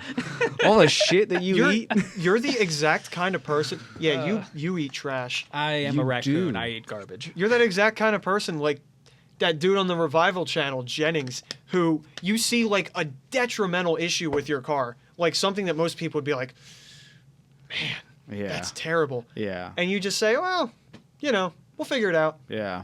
Whatever. I mean, that specifically comes from the fact that I've done that for like 9 years and I know my way around a car. There's That's not much that I can't figure out. Nah, because there's definitely a lot of people out there who have been doing something for a while, but will still stress out over it. and they just I work get with some of angry. them. Well, and yeah, me and Keith were actually talking about this with Buckley in the last podcast. I think a lot of that comes with like when you feel confident, when you finally get to that point in like your career or whatever skill you've been practicing. Where like, yeah, it's no longer a matter of if; it's just a matter of how long is this going to take. That's always what I tell people when it comes to engine rebuilds. So many people are scared of digging into the internals. I just have so much unfounded confidence that Well, no, you're on like rebuild number 5. I think you've earned some of it. I've earned a little bit of it, Yeah. but the first couple, I definitely did not deserve that level of confidence. But I just went in. I said, okay, I'm going to do this. I might not know what I'm doing through some of it, but I'm going to figure it out. And once you develop at least a little bit of that, because I lack that in a lot of areas, but when it comes to engine internals, it's You've all seen just one, gravy. you've seen It's the fun. rest. Yeah, But dude, especially at 22, it's all kind of sinking in now. Oh yeah, Like- yeah. You've done like 15 cars, 5 rebuilds. I'm 22 with 40 years experience. dude. But like, I don't even work on cars as a job. I worked on bicycles for years as a job, which Yeah. was really fun. I learned a lot of there's stuff like there. two but- whole skills from that you can transfer. Yeah, I know, right? But like going back to what you said about like my demeanor, you see me working with cars because that's what our club's about, and that's what we always tend to be doing when we're together. Keith has seen me where I'm uncomfortable yeah, yeah. yeah, in my current job because I've only done this for a few years and not 9. yep. Which is, There's like, a market difference. spectacular too, because I'm like, maybe he's being humble, but I'm like, bro, you got this. Yeah. I'm like, bro, this is like, you got this. The amount of stuff this motherfucker has diagnosed for me or with Yeah. me is insane. Remember that time my Supra wouldn't start and you jumped a terminal to figure out if it was the security system, and we found out it was, and I figured out how to reset it and we were off to the races? I never would have figured that out. I would have just been like, oh, I'm That's gonna what I start did with Alden's Lexus. the other night. Yeah, except Yeah. it was for the fuel pump. Yeah, he was telling me at work. Anything you do with Already- Alden, I hear about it because I sit next to him for 9 hours. Already issues with the daily. The Lexus, yeah, a couple issues. Oh. He bought the most unreliable Lexus out there. The most unreliable, most reliable car of all time. I mean, they were reliable. They were. They're getting to an age. It sucks. Yeah, We're, they just break down, man. There's too many And parts. now, like 10 years ago, 15 years ago even, well, 15's kind of pushing it, but like when you and me were first getting into cars and like yeah. early 90s, late 90s Hondas, they were it. Yeah. They were problem-free if you took care of them. Yeah. And by take care of them, I mean just change the fucking oil. Yeah, they're well kept. I'm not talking about like, oh, German car's reliable if you take care of it. That involves rebuilding the Vanos system. Yeah. No, fuck you. dude, That's not reliable. Ew. Fuck Yeah. you. That's not reliable. Like, bro, they're just rod bearings. yeah, for real. I love that. Yeah, they're always like, bro, it's not that big of an issue. It's literally a fundamental issue Yeah. of the engine. They're like, well, they're not done at 60K? You better do them. It's like, wait, what, yo? And you're telling me that? Yeah. Anyway, now we're getting to the point where like I can't recommend like someone just getting into cars to get an early 90s Honda because OBD1 is so much harder to diagnose than OBD2 when you have a decent scan tool, which you can get for cheap now. Yeah. Yeah, really cheap. Those PIDs, they are essential for just being able to quickly locate, that sensor's dead. Yeah. Yep. And now the cars are getting old where sensors and wires are breaking down. Yeah, I got to switch mine over too. I'm excited for that. OBD2? Yeah. It'll make And just getting an ECU. Yeah. I also think, though, Japanese cars, though, even though they are starting to degrade, oh my God, they've held up better than The European ones? My 90s, I had a 97 Saab. There was like 3 relays and a bunch of wiring problems with that thing. I replaced the relays. Some of the wiring issues were just things that I decided I was going to deal with. Here's why. My Camry, fine. Here's why Everything Japanese works. cars of that era hold up better than their equivalent European cars. All of the European manufacturers use the same suppliers for their wiring. And they were like biodegradable, weren't they? They were practically fucking biodegradable. So, like in the late 80s to early 90s, that entire period, 10, 15 years down the line, that insulation around the wiring is breaking down, cracking, falling the fuck apart. I know some of the Mercedes wiring harnesses were like engineered to be biodegradable. That's And- retarded. Yeah. Yeah. And I know I'm not supposed to say that word, but there's no other word for that. Yeah. It's not that's smart. That's genuinely. I don't even know how somebody had that thought, brought it to a board meeting, And they approved and that. other people were like, that's a good idea. How, Just the salesman in the room. Like, you mean they're gonna have to buy another car? Yeah, that's exactly the marketing Yeah. department. oh man, working with Yeah. salesmen, I never realized how sleazy they are. Like Alden went into the sales room. Some They of the have to salesmen be. didn't know him yet, and he was like, a salesman walked up to him, and he was like, "Hey, I'm looking for this guy." He's like, "Oh, I think he's out on a test drive. I can help you out." He's like, "I work here." He's like, "I'm looking for him to give him car Yeah. keys." He's like, "Oh." And he was all bummed out that he couldn't make his sale, but he was about to Yeah. just be like, "Oh yeah, that guy's not even around." He's like, "Oh, let me take you." I mean, over." like I don't see that as like necessarily sleazy because they have to do that to Yeah, I make their know. fucking commission. Right. If you But know it's like- anything about But how it's these the same thing salespeople are about paid, lawyers, right? Well, it's like you could chalk, and then you say, like, well, look, I wouldn't say that's necessarily that lawyers are bad people. It's their job. They have to make their nut. It's like, well, dude, no, if you you're were a selling- customer yeah. walking in there, you want a salesperson to walk up to you and be like, "Hey, how can I help no, you?" you know what he's saying is that like he's ready to like throw this guy under the bus. Doesn't care that he like needs to find this person. He's Well, like, I don't know. I can help. Was he you. on a test drive? no, Okay, Yeah. then yeah, that's sleazy. yeah, no, a lot of Even if he them are. was, the correct word is like he'll be back. Like if that was your salesman, then he'll be back. Yeah, I guess. Be more than no, happy to that's help you. fair. That's yeah, fair. But the problem is that you're right. On the other hand, is like it's the environment, right? Same thing with a lawyer who's trying to get Like a salespeople, murderer. salespeople are the only people I've ever like seen their pay plan written out where they can end up owing their job money. which is horrible. Yeah. I was who was it? Zach was telling me about that because he used to be a salesman, and he was telling me and Alden about that. I was like, oh my god, I don't think I could deal with that. Yeah. At least in my mind. At least being a service writer, I'll always you make have a some, salary. Yeah, I'll always make some commission for the month, even if it's shit.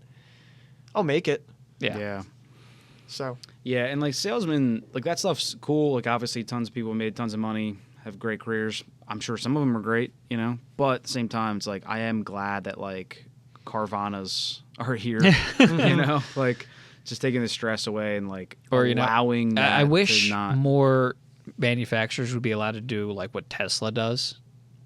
What do they do? They sell direct. like basically not a direct to dealer. consumer. Yeah. So there's no like bullshit where you have to go to 6 different stores to and Mark then make up. them compete against each other to get an actual reasonable deal. Like Yeah. no, there's a price. It's just like buying anything else from a store. Yeah. why This is the I'm- price. that's why Yeah, I'm and, never like, buying new Saturn cars. How is that- Saturn was built like that actually Yes. originally. Yeah, how is that ever a thing? Where did somebody go like, you know what? We need somebody to make a little bit of money in between.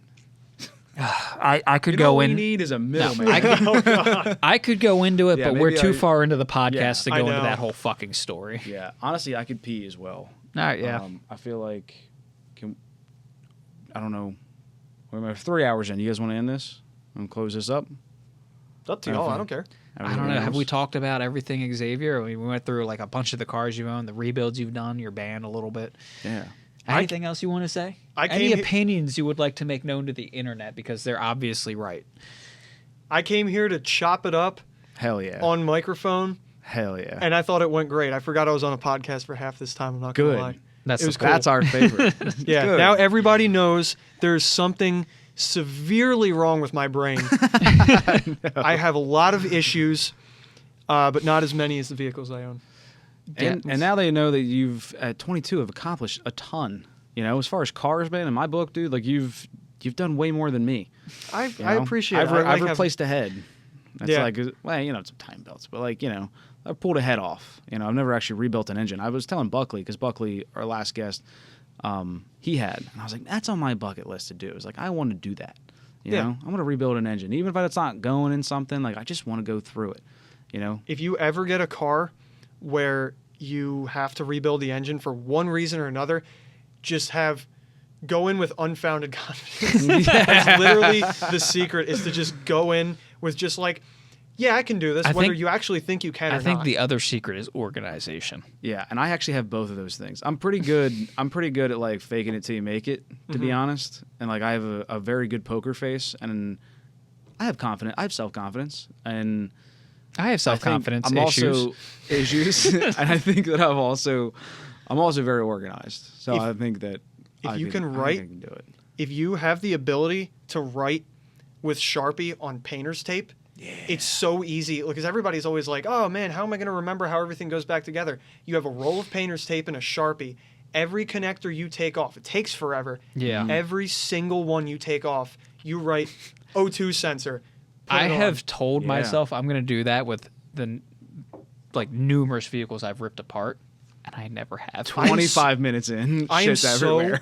I am so impatient with everything I do, and somehow I work up the patience every time I do a rebuild. I'm like, Force. this yeah. could be done in a few weeks or a few months. So in the event that it's a few months, I want to remember where this shit Dude, goes. Seriously. That Fiero, I ripped all those plugs apart and I took pictures of them.